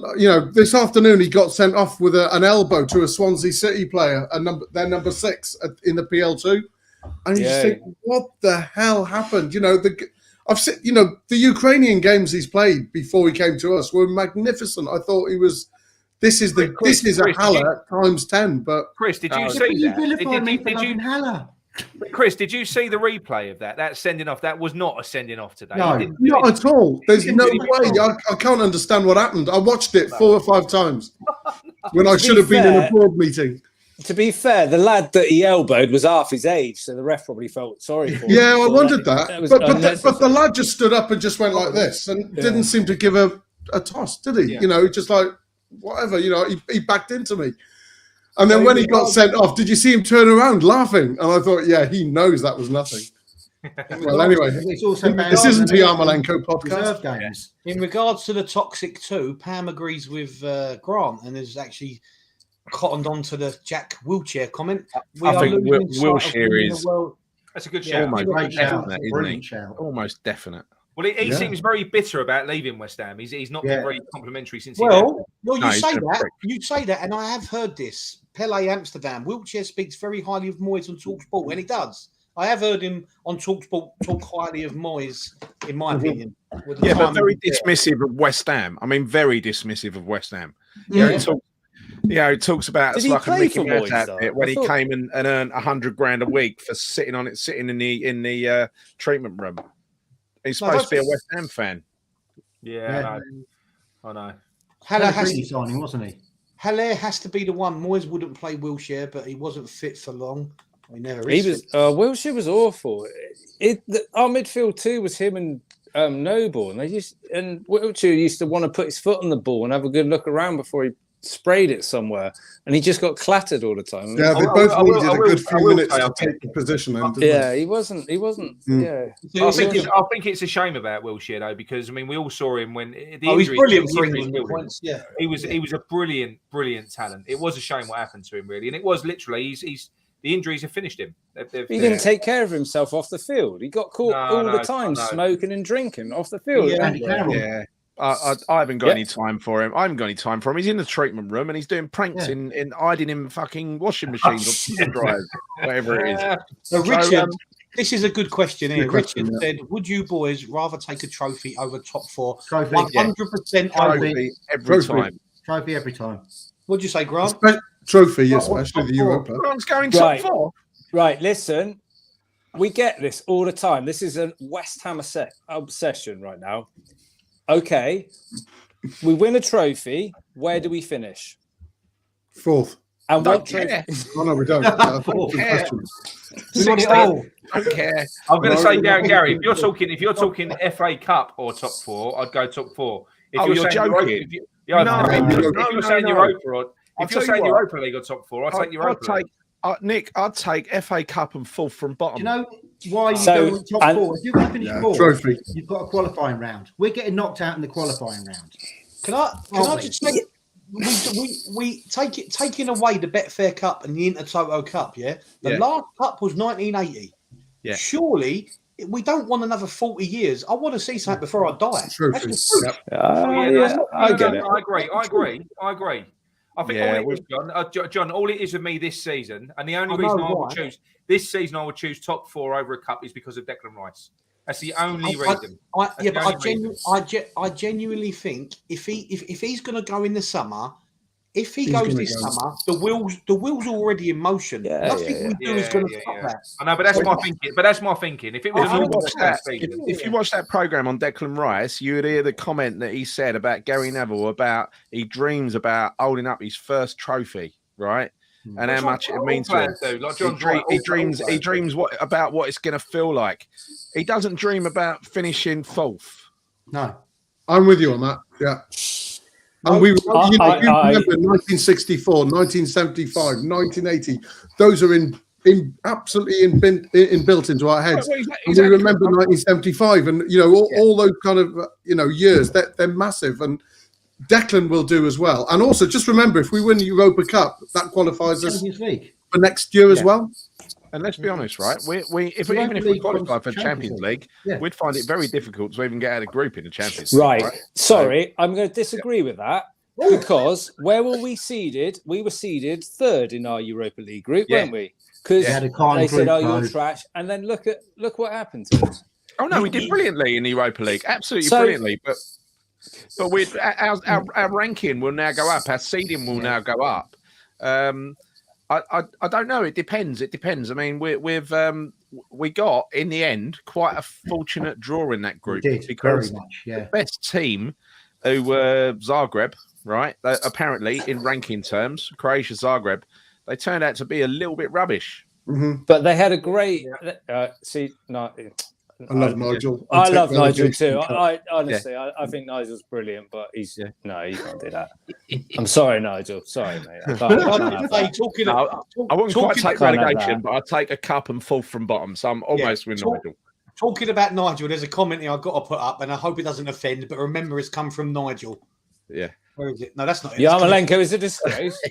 This is like a weird version of University Challenge. Queen Mary and Westfield's Milan versus Country Bumpkin College. Right. Milan versus It's true. Fingers on buzzers. Start for 10. Yes. To be fair, Nigel, as an out-of-towner, I do understand what you're saying there. And and the fact is, Ghanaian Hammers had some trouble with their internet tonight, and so John just texted me and said, "Look, can you come on? Because Ghanaian Hammers can't get on." So I do apologise, Nigel. Apologies. Grant, where are you from? What out of town are you from? Bicester. All right. Birthplace of Tim Breaker. Mm-hmm. Yeah, you couldn't get more West Ham than that if you tried. There you go. His mum and dad used to live back there. Yeah. So that's where we are. And if you ever want to come shopping, our internationally famous Bicester Village. Thank you very much. The second most visited place by Chinese nationals in the UK after the Palace. It actually is, yeah.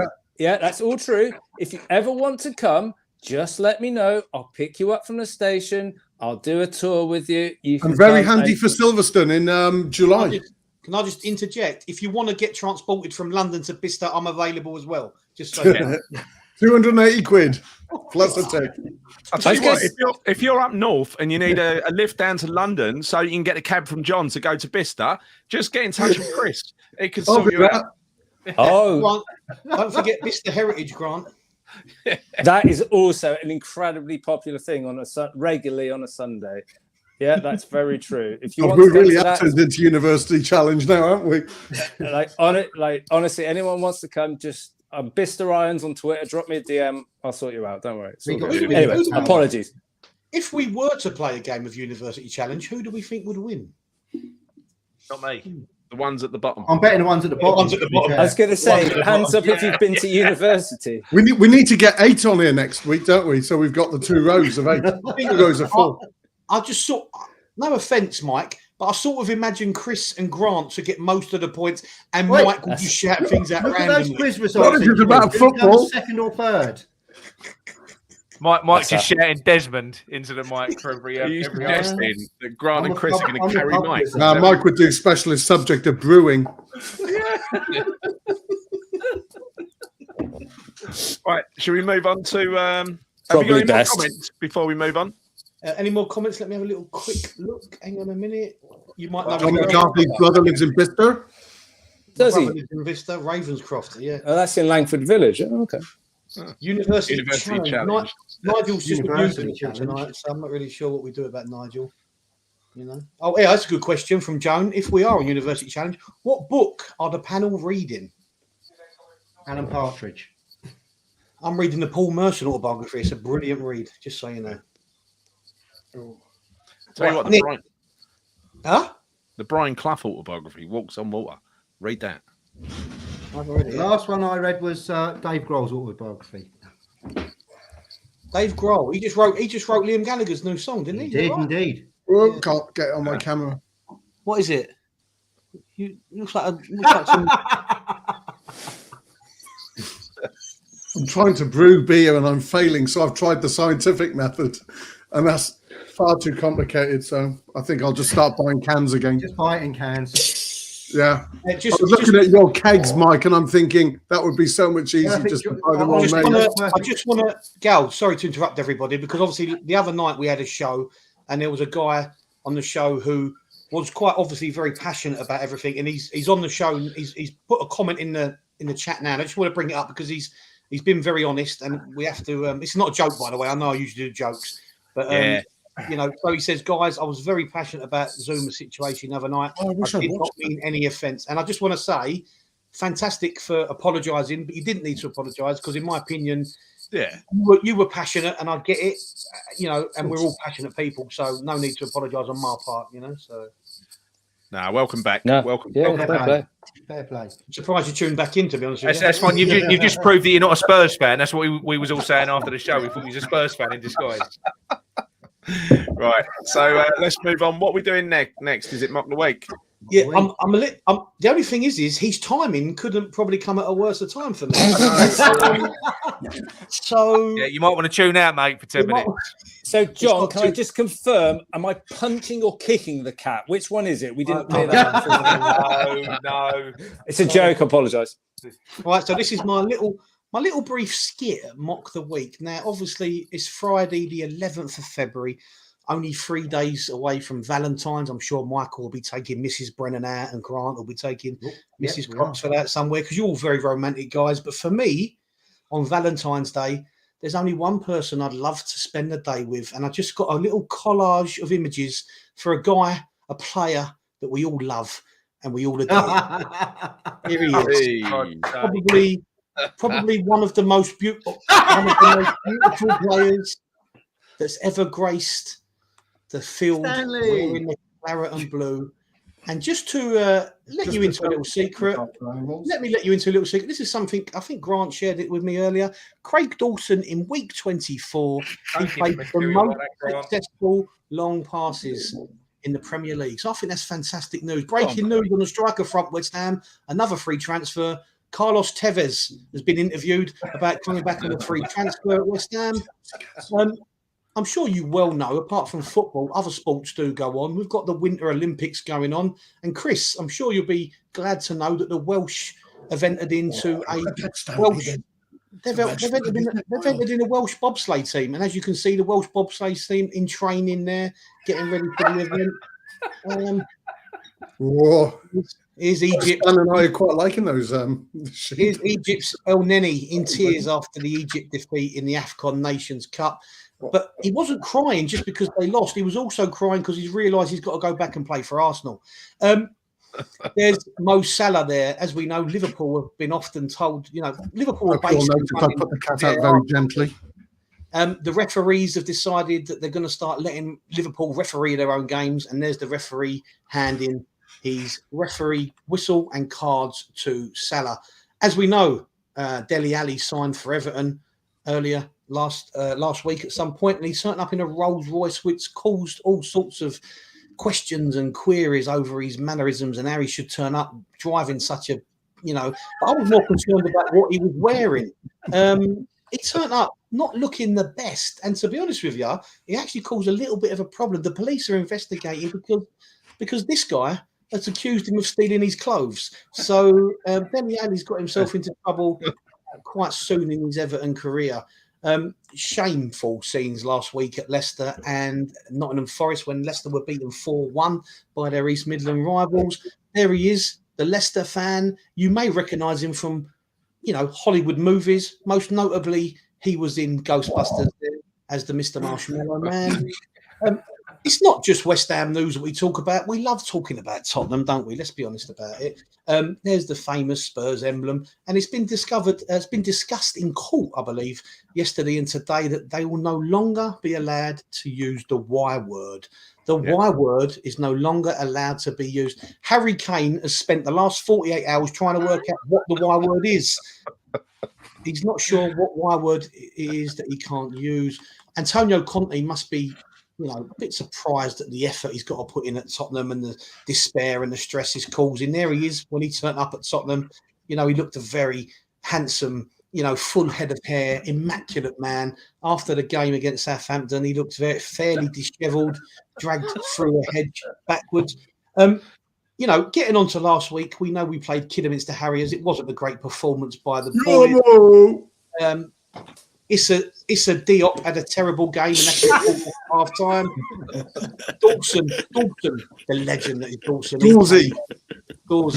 Yarmolenko, who probably would have been my cock of the week this week. He caused the media storm by his ridiculous dive, but he was quite happy because he won Dive of the Week in his Ukrainian National Championship. And once he got home, he was practicing diving again into his 115 grand a week kitty.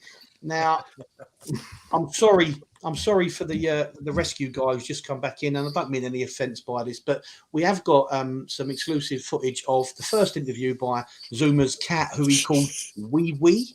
Wee Wee's first interview after being rescued by the RSPCA. He's actually quite, he's upset at what's happened. It hasn't happened before, but he has got himself into training. It's going to be as big as Fury versus, AJ and things like that. The cat community are quite rightly angry. They're calling out all the big guns. Famous mafia boss Caterino, adamant once he's released from jail, Zouma watching some exclusive quotes from some of the French tiger and lion sanctuary that Zouma works for from one of his captors there. I won't read it out in case there's kids listening. I'll tell you what, look at that hair. That is beautiful hair. Fantastic, mate. It's a fantastic mate. Zouma. Just to let people know, a little bit of what we spoke about earlier. This is a little bit of, Adidas when Zouma kicked the cat on the left and Adidas when Suarez racially abused Evra. A little bit of a contradiction in terms. Just to let cat and animal activists and fans and lovers, as we all are, know, not every West Ham player treats cats in such a terrible way. Legend will treat animals well. And Bonds is obviously one of those legends. Now, we're moving on to, as we know, the legendary regular show. Hello there. I'm Sally, and I'm desperately disappointed to tell you that this is Cock of the Week. I'm not sure if this is going to be a massive surprise to anybody. And obviously, it probably would have been Yarmolenko and his diving antics earlier on in the week, but this broke pretty early on. So I know who it's going to be, and I know you guys know who it's going to be. It's going to be two people, Yoan Zouma, and also our very own Kurt Zouma. No matter what you think the punishment should or shouldn't be, no matter what you think the reaction should or shouldn't be, the fact that they did it. But secondly, for me, the most important thing is that they filmed it and put it on social media. Just adds to the fact that most people think that footballers are thick. So I'm sorry, I don't want to bring it up again, but there's no doubt in my mind that those two are joint winners of Cock of the Week. And indeed. Yeah. Well done. Well done. Well done, John. Well done, John. John. That's good. Do you want to? Is there any comments, John? Yeah, I don't think many people will disagree with that. No, there's no comments about not the win. No. All right. Okay. All right. Good stuff. Okay. So we're going to move on to the game at the weekend. West Ham travel to the Midlands to face off against Brendan Rodgers, Leicester, in the 4:30 kickoff on Sunday. A match officiated by Michael Oliver. 1 minute off the screen. So Leicester, they're having a pretty awful season by their standards. It's been and this last week it's been terrible for them. They were dumped out by the FA Cup as defending champions by Nottingham Forest before going down 2-0 to Rodgers' former employers, Liverpool, in the Premier League, and they've just got 3 games rest before facing West Ham at the weekend. Shame, isn't it? So yeah. A lack of consistency has now left Leicester in the bottom half of the table with none of their last 12 Premier League matches seeing the same result as a fixture before. They are literally all over the place. But at home, the King Power Stadium has been their main hunting ground for points. They've secured 17 of their last 26 points at home, despite late goals costing them in their last 2 home Premier League matches. Late action can be expected again, as there's been goals past the 80th minute in 6 of the last 7 head-to-head matches with West Ham. Those 7 games produced a staggering 27 goals, and with West Ham scoring at least 3 goals and leading at both half-time and full-time in the recent 3 games, West Ham are going to be looking to roll Leicester over once again. Players to watch and keep your eye on. Patson Daka, player that we was linked with a couple of times. He settled in well at Leicester after his 15 million transfer from RB Salzburg. He's particularly effective at home with 5 of his 7 Premier League goal contributions coming at the King Power. He's a player blessed with explosive pace, and he's certainly going to be a threat. And I think he will go from strength to strength. They've got a good player there. Now we all know the threat of Lookman and Maddison as well. That the quality they possess in terms, they've got a very, very good team. But what I do believe is that injuries has blighted their season. And I think that injury, with the leg break for Fofana at the start of the season, that probably had a similar effect to what it did to us when we lost Ogbonna. In addition to that, they've lost Johnny Evans, they've lost Castagna, really good player, Bertrand and Vardy as well, and they're all going to be unavailable on Sunday. I know it's terrible, isn't it? I feel gutted for them. But I mean, for me, like I say, when you look at the way that they've been playing, I think there is a slide somewhere that shows their recent games. It's not looking great for them. I mean, they did get a result against Liverpool in the league, but then again, so did we. We've had a good result against them. They bashed Watford, but they're all over the place. I think you can definitely get them. And that game against Liverpool at the weekend, there was another. They're not very good from set pieces. They concede a lot of goals from set pieces, and it was once one of our strengths. We don't seem to be that great at the moment for some reason. We seem to have quieted down on that. But yeah, I mean, for me, I think we've got an excellent chance here. I really, really do. And even though we're not playing well, we're not firing on all cylinders. They've definitely got some issues there themselves. This man, his job is being questioned on TalkSport. He's under serious pressure. Even though I do think it's unfair, If I'm honest, I think he's done a great job there, and I do believe that the injuries that they've got has been the reason why they are where they are. You know, we've all seen the impacts that you know that can happen to your team when you lose players like that. And Fofana was amazing last season, wasn't he? He was a brilliant player. So, but what do you think about if I go to Chris? What do you think about Rodgers at the moment? Do you think it's fair that they're calling for his head at the minute? No. Not at all. No, absolutely not at all. You know, look at the state of their team. I think this is a bit of a banana skin for us. And the last time I went there, we lost. What was it, Gary? We were at it together, 3-0. Yeah, it was a really miserable day out, wasn't it? I mean, they battered us. And you're going again. And you're going again. Better this time, Chris. Oh yeah. Oh yeah. I forgot about that. Yeah. the last time we went there. And then we've got a good record in the last 2 or 3 games, but I think Rodgers, you know, he's a bit like Moyes or any other manager of a club that's only got a normal amount of money to spend. I think we're putting too much on these kind of managers because they can only do what they can do with those players, and I don't think it's about the managers so much as I don't think, you know, we blame Moyes for everything because, or you know, when things go wrong, because that's all we can. There's not a lot else we can do unless the players screw up totally. But I'm really concerned about this match because if our passing at the moment we're struggling to string 3-4 passes together, even against Kidderminster, and the finish of the players that Leicester have at their disposal. It won't be a Watford or a Kidderminster. You know, we could be in for quite a nasty October evening as we had last. We could be, but if you have a look at their back four, Chris, against Liverpool, they've got Ndidi in central defence. Yeah, because they've got no Johnny Evans either. That's a massive loss. Mm-hmm. I know. But we haven't got anyone up front to bother him. Our up front isn't a great deal, you know, to take advantage of it. No, that's true. I mean, who the bloody hell's Dewsbury? I mean, one of the youngsters. Yeah, that's what I mean. Because look, Leicester's similar to West Ham. Leicester have got an amazing starting 11. I think they have. Yes, exactly right. Clearly, they haven't got, similar to us. They haven't got the squad depth to cope with injuries to key players. You know, when you've got that kind of, you've got Maddison, Ndidi, and Tielemans in central midfield. That's one of the best central midfields going. It really, really is. But I mean, that just looks a mess to me. I mean, even their fullbacks, I can't even recognise their fullbacks there, Justin and Thomas. Wow, really, I didn't realise the team was as the youth. They come through the youth ranks, Nick. They're very through the youth ranks now. The thing is with Leicester, I'm not sure if you watched them against Forest, but they just capitulated. That's what's the Turkish defender, Sionchu, I think it is. Yeah.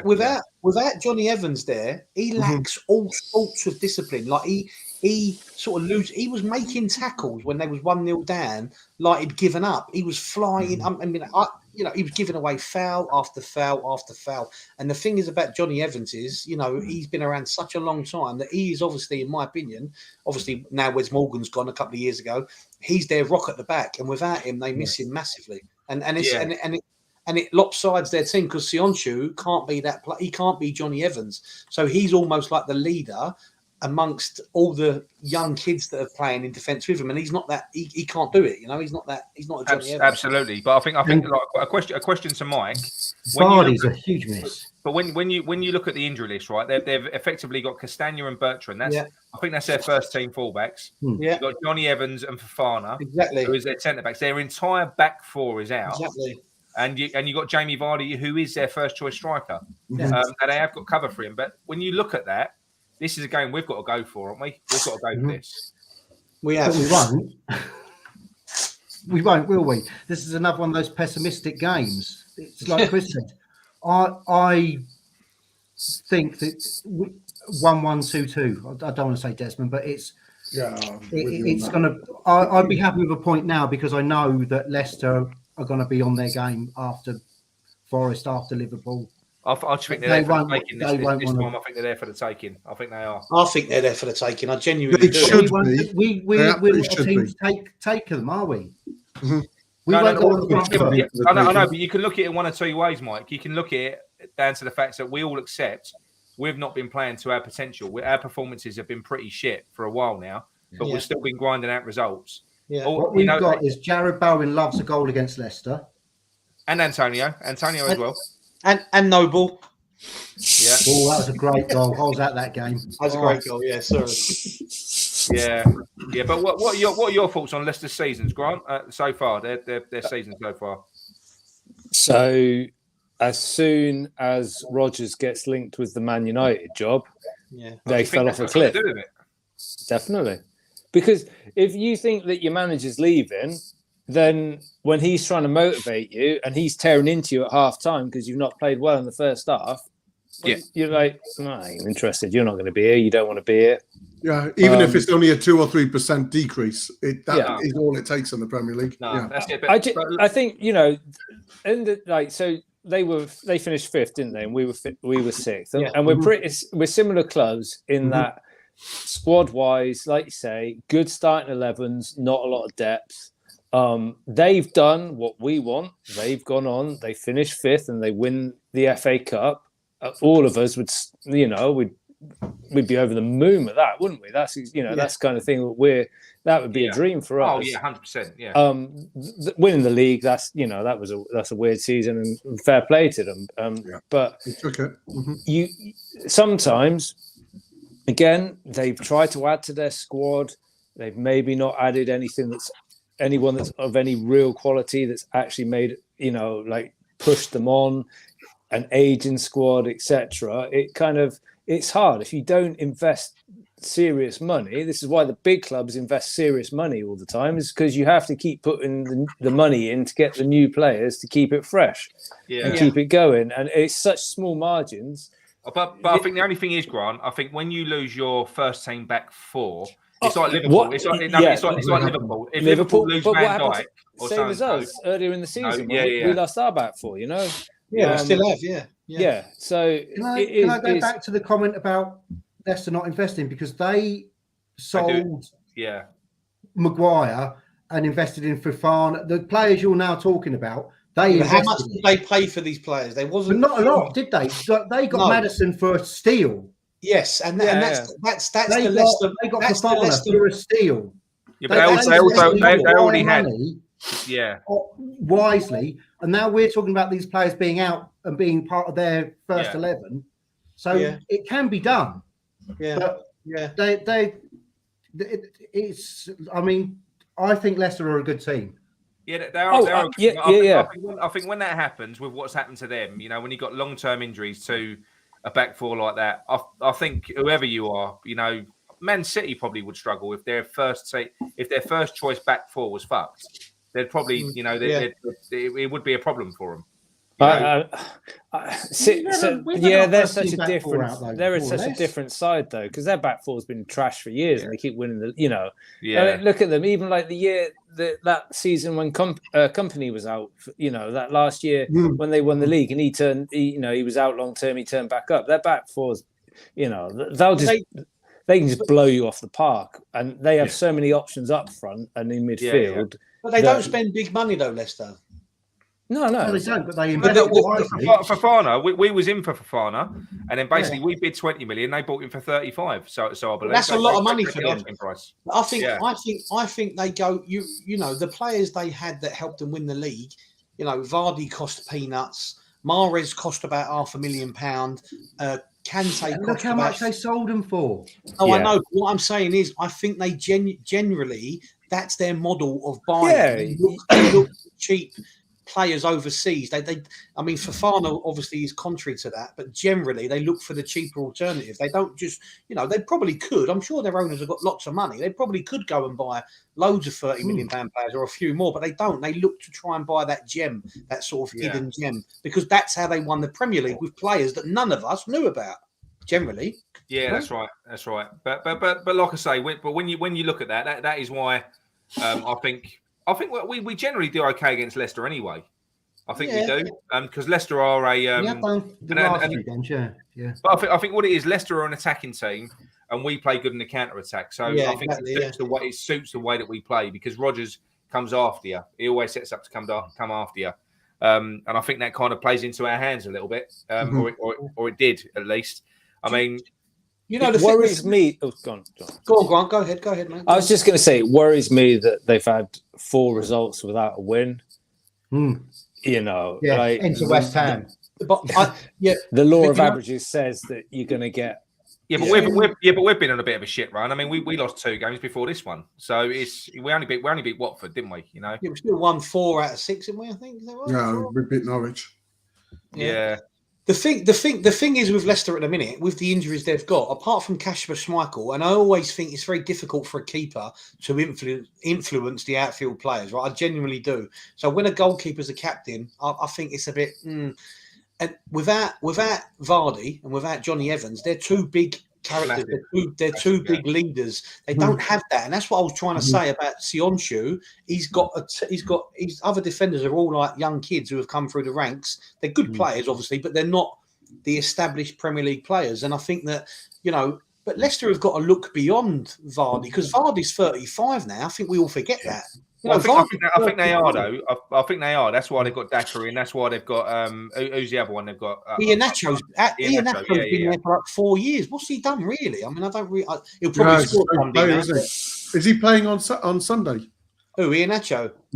I would take Iheanacho or Daka at the moment. I've got to be honest. Well, you take anyone at the minute, wouldn't you? Yeah, I would take anyone at the minute. Jesus, I know, but no, I think when you look at, it's not just their defence, because when, like I say, their midfield is a perfect unit in my mind. The way when they have Ndidi, Tielemans, Maddison, it's a perfect balance of everything you want in central midfield. It really, really is. But if you've got Ndidi sort of pulled out and drops into central defence, I mean, Ndidi's massively important to them in central midfield. He really is. You know, I think they've got, and he ain't going to be as good a centre back as what he is a midfielder. I don't think he is anyway. It's a bit like when everyone says, "Oh yeah, well, why don't we just move Deck to centre back? That will solve all our problems." Yeah. But he hasn't played centre back for how long? You can't expect him to just be an amazing centre back all of a sudden and switch it on. No. You know, he's and it's not just that; it's what we've said it before. You put one of your best midfielders in centre back position, and you lose what they offer in midfield. Yeah. So it doesn't. It just shifts the problem, doesn't it? It doesn't really solve the problem. No, it doesn't. It doesn't. Anyway, sort of moving on. Let's go on to the lineup predictor. I think Tielemans been dropped. I'm sure he's dropped him for lack of. He was dropped in the last game for some reason. I'd say Liverpool. I think he's brilliant. I think didn't he drop him because he was so poor against Forest? Yeah. He made. I thought he dropped him because he was poor against Forest. He made a few he did. changes. That's what I'm saying. Honestly, Tielemans is amongst others. But Tielemans is world class in my opinion. I think he is amazing. I would love him at West Ham. I really would. But anyway, right, squad predictor. So let's move on. So obviously Fabianski's going to be in, and he. Yep, definitely deserves it. Definitely. As well. Right, I'm going to put Cresswell in because we've got another option. This is like the squad predictor is really. I was going to say it's not going to take long, is it? No. We will. All right, let's put in. Where are you? Where's Dawson gone, John? Dawson. He's up and down Romford High Street in his XR3i. Yeah. What There's Zouma. Right. Okay. Right back. I'm going to say this week. I'm going to say Johnson should start for me. We predicting or we suggesting? I was just going to say, are we talking about what Moyes is going to do? This is the difficult predictor. Moyes. Yeah, it's Moyes. Soufal's getting better every game. Yeah, exactly. He won't make changes. No. Gary? What? Soufal? Yeah, he's going to play. Okay. This is the problem, isn't it? Moyes just he's so. Yeah, the team pretty much picks itself. I think it's Souček and Rice. Yeah, Rice. Okay, that's controversial. We're getting further forward. Getting further forward, it won't. So how about are we starting with Ben Rama this week? No, because he was poor and he got hooked off. So Moyes will not play him because if Lanzini's fit, I think Lanzini will start. So Lanzini starts in the middle. That means 4 nails out on the left. Yeah, protection as well.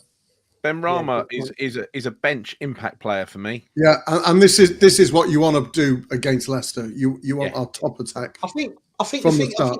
I think the thing is though as well. We say Ben Rama's a bench impact player, but so is Lanzini because I think they're going to become very true. They're going to be interchangeable through the rest of the season. They're going to take it in turns to be that impact player because neither of them can play. Not because Lanzini's not good enough, but because he's not maybe fit enough as he used to be. Can't play every minute of every game, and I think because of Ben Rama's probably I suppose the word is inconsistency. He can't play and start every game. So those two are going to be the most interchangeable now towards the end of the season, I think. Yeah, they are. Right now, the massive decision, as you can see, we've got our lineup of strikers here. Who do you reckon is going to start? Listen. I honestly, Nick, I don't know why you're being like this. He scoured the world. He scoured the whole world. He scouted every single player in the world.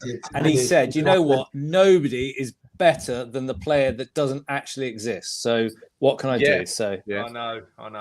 But look, I'm not being funny. I don't think when you look at that is pretty close to our strongest first team. At the moment, definitely. Most definitely, 100%. But the thing is, we have got to be beating Leicester, in my mind. We've got to Rodgers and his staff will have just done what we've done. Because they've gone. It would have taken. Yeah, they might be watching us, Grant. They might be watching us. True. I wouldn't blame him either. Tips, you know what I mean? So are we not expecting a formation change? Because if I go back to where is it? They play the same shape, don't they? Yeah, they played the same shape throughout. Yeah. You know what will it take for Moyes? It's like basically, isn't it? I love Moyes, right? I love Moyes, and you know that I always say he's brought me the best 18 months that I've had as a West Ham fan for a long time. But I do start to question, when will he ever change mentality? When will he say, all these games now are must win? What? We know Leicester's defence is in problem. Why don't we go 2 up front? Why don't we try something different? Is he ever going to change, or is he that stubborn? No, he's never going to change. He's never going to change. I mean, do you admire him? Do you admire him for that, or do you question him for that? Don't we get bitten every time we make a change? Nick loves it. Chris? Don't we get bitten every time we do these kind of changes? You know, we bring the odd youngster in, and they're pretty useless. And I mean, what it might be is because of, like I said, I do think we have a lack of ability in the squad generally. Yeah, the skill set, exactly. I think we do, and I think he's found the perfect shape for this team. Declan Rice covers, like I said earlier on, a multitude of sins. A lack of skill set where though? Look, I don't think, for instance, Souček is a decent right back. He ain't. He's not an amazing right wing back. That's because Sorry, Soufal. Soufal, he's a decent right back. He's not amazing. Souček, he's not amazing. He's a decent player. I think we've got a lot of players that are decent but not great, and I think what he's done is he's found a shape that suits the players that he's got. But with all the respect, I agree with that. Yeah. But have West Ham over the years? Have we as a club over the years not been the same? I mean, Marlon Harewood, he wasn't the best player in the world, but we loved him. Zamora, we as long for me as a West Ham fan, as long as you're hard working, I don't question your skill, and that's why I've always been an avid supporter of Dawson, right? And people laugh at me because I know his ability, but he does as well, and that's the thing. As long as someone works for the shirt, you cannot ask any more than that. And I agree with you, but if you look at our forward lineup, Fornals, Lanzini, and Bowen, in my mind, technically, they're all gifted, no? They are, and the team is worth more than the sum of its parts. They're not as consistent as they need to be, though, are they? They're not consistent. For instance, Fornals is our best left winger, and he's not a left winger. No, true. He's not a left winger. He's a central player. He hasn't got the pace to be a left winger. No, he's a left worker, isn't he? He's a worker. He's a workhorse. You know, Ben Rama for me, he's a bench impact player. He's a show pony. He has one good game in 10. I've got no time for him, especially because we've seen that guy's got amazing talent. We've seen it. He can be. He's got tremendous ability. He really has. But how often do you see it? How often do you see that? But he was in the Championship 3 seasons ago, wasn't he? Or was it 4 seasons ago? And people say he was tearing it up in the Championship. Well, you're going up against ropey fullbacks and centre backs. And if you look at Mitrovic at Fulham, he scores tons of goals. And the same as Pukki at Norwich. They score tons of goals at Championship level.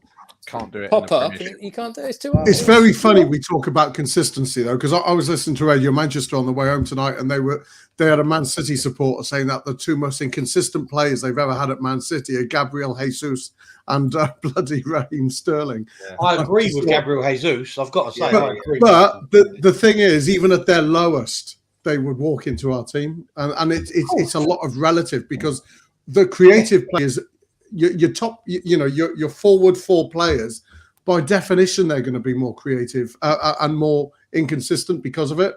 There's very few players who play right up front that are consistently good. Yeah, even Aguero used to go off the ball often. Jesus places so early on. It's Would you agree?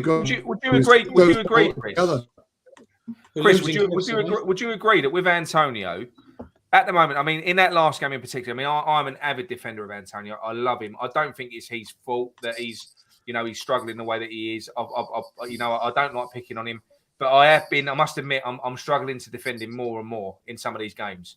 He struggles to hold a ball up. It's not about defending him, Nick, because he's trying his best. But I think it may be worth, and I don't see these guys in training like Moyes does, but if I'm just playing, chess on this board here, I'd probably stick Antonio out to the right and stick Bowen right up front and move Lanzini over to the right. He's not a striker. Or do you know Nor's what? Antonio, Nick. What's that? Nor's Antonio a striker. Yeah, not a striker. He's a right back. I think we're losing Chris, aren't we? We're losing. It's really bad. We're losing. Chris, your cat's chewing through your internet, Chris. Chris, you sound like a Dalek. Your internet's going down. Am I back? Sounds like he's speaking Welsh. Yeah, I found out I couldn't do that the other day. But just looking. Oh, he's still speaking Welsh. Get him off. Chris, you have turned into a Dalek. Right. Let's, John, do you want to take us through the comments before we finish? Yeah. So Claire says, we've got to do Premier League Predictor first. Yeah, we'll do the comments. Premier League Predictor. Yes, we do. Not confident on this one, to be honest, especially if the animal activist thing is true and not just hot air. I reckon this one will be a draw. Yeah, I mean, they could get the ump if we beat the Foxes, couldn't they? So, oh God. Big game, and I think we can win this, especially after watching their performance. I think we can. Nick's right. I think we can go for it, 100%. Chris is very optimistic. 5-0 West Ham. The pressure's on at their place as well. The pressure's on them at their place. Yeah. Madison, dirty player. That's him scoring. I think Leicester style really suits us. They play on the front foot and 3-1 to the Irons. I'll be happy with a 1-0 ugly win, wouldn't we? Let's be honest. Yeah. Someone's ass. We are due a good performance. Hope Lanzini is fit. Agree. Tidney rescue. They cannot sack Rodgers. He's a class actor. Yeah. 2 5th-place finishes in FA Cup. I mean, if they sack him, that's ridiculous, isn't it? Yeah. Their attack is still very dangerous. This is a good point. I suppose we might laugh at this. Sionchu makes Diop look like Van Dijk. He has been shit this year, hasn't he? And he's been bad. It's a bit harsh on Van Dijk, to be honest with you, isn't it? He was poor in the Euros, wasn't he? He was. We need Antonio to find his scoring touch. We need him to find a first touch. Yeah. Right. Arthur's injured. Which front forward? Oh no, Arthur's injured. We're in trouble now, aren't we? Stell's going to be distraught. Yeah. Which front forward would you play? I cannot help but have respect for the way Leicester. Yeah, Leicester, they run the club well. They do Absolutely. run the club well. They're wonderful to their fans as well. They really look after their fans. My wife put them into administration, by the way. When they went, she worked for the energy firm that they owed a significant amount of money for. I thought you they are now. Same with Southampton. Sorry about that, everybody. My bastard cat just ate through my bloody modem cable. Don't say bastard cat. No, I'm allowed to because I own one. Don't say that. Say you're a bar steward cat. Get out the bloody. Jesus. Anyway, I'm back. Oh, hang on. Mike's in trouble. Mike, if I saw you in the street with that top on, I'd mug you. My God. I know if that's a compliment. Can we not start Benny? No, we're definitely not starting Benny. Where are we? Sorry, lads. Ben Rama's not nearly going out of the ground. Ben Rama's not kissing it, not cutting it for me. I can never understand one up front. Well, we ain't really got any other options, have we? Really? We played 2 up front, but one's imaginary. You know what? I can never understand anyone up front. You know what's quite worrying? As we get more viewers, we get more people agree with Nick. I'm a little bit concerned about that. Yeah. For a change, would you put Fornals back alongside Rice and let Souček get further forward? Nick, do your impression. What for? Or Souček? No, I'm not doing it. I've got Do Souček at the back post. God, it's brilliant. I love it. No, go on, carry on. Antonio should be used as a sub because he's really off form. Yeah. Agree. And last comment that I'm going to go through. I once got Trevor Brooking to sign my Harrington jacket in '83, and I lost it between house moves. Oh man, that's awful. No. What's even more gutting than that, mate? I was only 3 at that time, so I don't know how old you are. Yeah, I was going to say, to be fair, Well, wearing the Harrington jacket, probably about 15. there's a pretty good chance Nigel's bought that. So just checking. Yeah, true enough. 10. Chris, just quickly, Chris, I've heard a rumour today that somebody we know has applied to the RSPCA for, I don't know, animals. Do you know anything about that, Chris? Well, do you know what? I think, with this beautiful countryside I've got out here, I thought it was only my my duty to offer my animal services. So did you genuinely do it? Did you? I've offered it. I told you. Chris, I look after them. Chris, I'm not being funny. You are allergic to your only cat. Yeah, I know. I have thought of that. And Bengal cats are pretty nasty for allergies as well, but we'll have a go. To be fair, these are pedigree cats. These aren't your run-of-the-mill cat that. Yeah, but they're some of the worst as well. That's the problem. These are top high. Yeah, I would be on triple antihistamines for the rest of the week, mate. I really would be. I'd have to get the inhaler out and everything. The only thing is that the only thing is these cats have been brought up in London, and I'm sure they're gonna they'll cause mayhem down in. I'm not sure. Mate, I don't think they've. I actually don't think those cats have ever been outside their house by the look of them. I really don't. I think they'd have a fit around here with all the. I was going to say, do you speak French as well? They won't understand you. Otherwise. Yeah, that's true. He can't even speak Welsh. I don't think he speaks French. Yeah, more Pigeon Welsh and Pigeon French that I'd come out with, they wouldn't understand a word of it. So basically, just to let everyone know, Chris has applied to kindly adopt Zouma's cats that are with the RSPCA. Yeah. Oh, he's going again. Try and sort your cat out, Chris. But Nigel was offered to buy them off him and put them in his museum. So we're not really sure who's the winner. If he gets them, that is, Right, moving swiftly on. Right, we're going to go on to the Premier League predictor for the weekend. Gary, we go from top to bottom. Gary, Chelsea versus Arsenal. Bastard game. 2-1 Chelsea. Okay, John. Man U versus Southampton. James Ward-Prowse will probably score, and I'm going to go 1-1. Okay. Okay, Grant. Brentford versus... That's a shit game, isn't it? Brentford versus Palace. I'm not sure a Palace fan, or a Brentford fan, I ain't.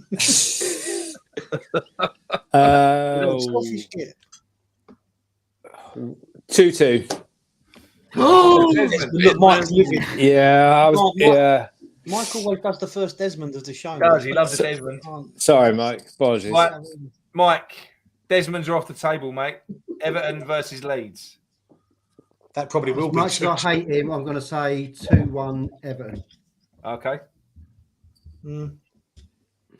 Okay, Chris. Watford versus Brighton and Hove Albion. Oh, that could be a 0. Oh, mate. I can translate Dalek. He said 0-0. 0-0. 0-0. Did he say 0-0? He did, yeah, in Dalek, but yeah. Yeah. I don't know whether his internet froze or he was talking Welsh. My bloody cat has taken the modem out again. Yeah. Your cat's a clever cat. You've taught that cat to take a modem out. I mean, right, Norwich, right? The pointless Norwich City versus Man City. 0-4. 7. Oof. 0-7. Okay, Gary, Burnley versus Burnley versus Liverpool. I'll tell you what, with this one, I'm gonna go. I fancy Burnley 1-1. No way, really? I think you need to put more water in it, Gary. Dear me. Yeah. Blimey. Wowzers. The big No, Dutch makes you screen. think The that? big What are you on, Dutch Gary? screen might score for Well, yeah, Burnley. what makes you think of that? What makes you come up with that conclusion? Well, because Burnley's a shitty little place to play at. I don't think, Liverpool just played a couple of days ago. Burnley are going to be right up for it. They've got that new big, enormous Dutch bloke up front, haven't they? Is he Dutch? Yeah. Yeah. He's 7 foot tall. White horse, big horse. I think a draw from the draw specialist, I think he's not over the top. I think. Okay, that's fine. Right, John. Newcastle versus Villa. This is going to be high scoring because both of them really defensively aren't great. I'm going to say 2-2. 2-2. Yeah, Another Desmond. I think there'll be goals in that, mate. I really do. Very, very conservative I scoring. think that's a good Wait. shout. Right, now, Grant, I don't know if you know the rules on this, but Yeah, Tottenham get it get right, fucked. Grant. So, right, don't fuck around. Come Generally, on. Tottenham generally starts with Tottenham 0, Grant. Just so you know, it generally starts Tottenham 0. Well, I tell you what. Why don't you just fill it in and then give me? No, Leicester? Grant. We've got No, look, it's not Grant. it. It's your Rules are rules, debut. Grant. Come on. Honestly, I mean, No, not honestly. We don't do honest on Tottenham. No, No, there's not no what honest we're on Tottenham, mate. no, Honestly. I would like to see nothing better than my mate's a Southampton fan, so watching the game the other night was absolutely amazing. What I fear is Spurs can score. Their problem is they can concede. Yeah. Wolves struggle to score goals, and I fear a 2-1 Spurs. So what you're saying is Tottenham nil. What is Tottenham nil? Wolves 4. Yeah, that's that's well what- done, yeah, well that's done, it, Grant. mate, Good yeah. prediction. 0-4. Yeah, Well that's done. basically what he Well said. done, Grant. Like it. Right, okay. Mike. Grant was far too professional there. Leicester for us. City. You don't do proper scores with Spurs, Grant. I don't know what's That's going on. it. Apologies. Leicester City 3, West Ham 4. Oh, for God's sake. Blimey. Oh, Gary, we're going to have a brilliant night, mate. We're going to have a lovely afternoon out. That is going to be Pretty brilliant. much score the winner in injury time. Nigel will be. I think we're going to get a room at the Premier Inn after that, son. Nigel will be in his element, won't he? Goals and fun. Blimey. Right, shall I'm we going go to the back to pub the to table? watch that. I can't Yeah, that is going to be. I'll tell you what, we're going to be spooning all night on that result, son.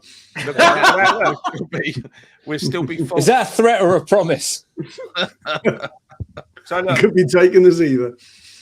we're still about 15 points away from moving to third, but 7, that's actually. good. Oh my God, yeah, Yeah, we're looking good. We're looking good. We're looking good. That is good. You know, thing is, right, Man United, Arsenal, and Wolves, we're going to drop points. We know that, but they're going to drop points as well. They are. Yeah. Man United, certainly. Yeah.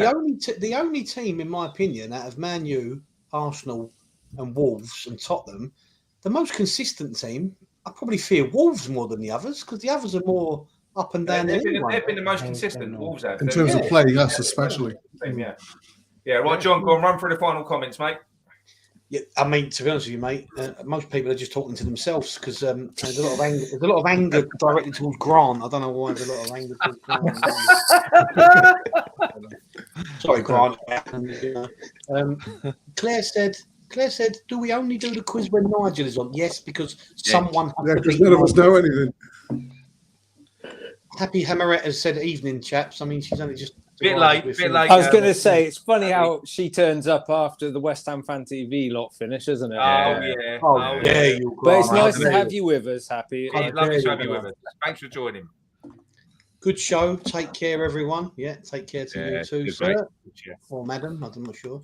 And everyone's just talking to themselves, to be honest with you. Wolves have won 5 out of the last 6. Yeah, they have. That's correct. Oh, Yeah. wow, I didn't know that. Doing well. Danny reckons 3-2 to West Ham. I think there'll be goals in that as well, to be honest with you. Do you Claret know and- that Wolves have got to play Arsenal again in about 2 weeks? Really? Oh, for Yeah, the COVID reverse game. The fixture. COVID game. The COVID game must have been one of Yeah. COVID. Yeah. Yeah. Mrs. Hammerette suggests that she's married to Lanzini. Oh, she I think loves Lanzini. She absolutely loves Lanzini. She does. Not as much as I love Dawson. Anyway, that's pretty much all the comments. Yeah. That's pretty much all the comments, mate. Okay. All right. Good stuff, Gary. Over to you. Thank you. So thank you all for joining us. Hope you enjoyed the show. Thanks to everyone who contributed to the chat. Thanks for all the comments. Thank you, Grant, for your debut. Great debut, Grant. Thank you for having me, guys. Really appreciate it. Enjoyed myself. You did almost fuck up on the Spurs prediction, though. He did. Yeah, we'll learn. He knows the rules now. He's only a kid. He's only a kid. He's only a kid. Welcome back, Mike. Cheers. And Chris, thanks for joining us. Wow. So if you haven't done so already, please like, subscribe, and hit the bell notification icon. Give us a like on the video. Nick, don't ever do that again, Nick. Don't ever do that. Give us a like again. Never do that again. Two of them. Oh, 2 likes. Yeah. Well done. And please subscribe to Nigel's excellent website, 6foot2. Yeah. It's really good, isn't it? Yeah. It is very good. Yeah. We'll be back on Sunday with a hangover, providing I can get back to the Leicester game. Are we going to do that from the Premier Inn then? Yeah, maybe. I think it will just be. It might be Nick and John doing that one. I think, and then meanwhile we'll be back next Friday as usual for the Friday night Claret and Booze Up. But that's it. We're done. Thanks for watching. See you next time, and come on, you irons. Go on, you irons. Hell, you irons. Everyone for Nigel. Come on, you know, he loves it.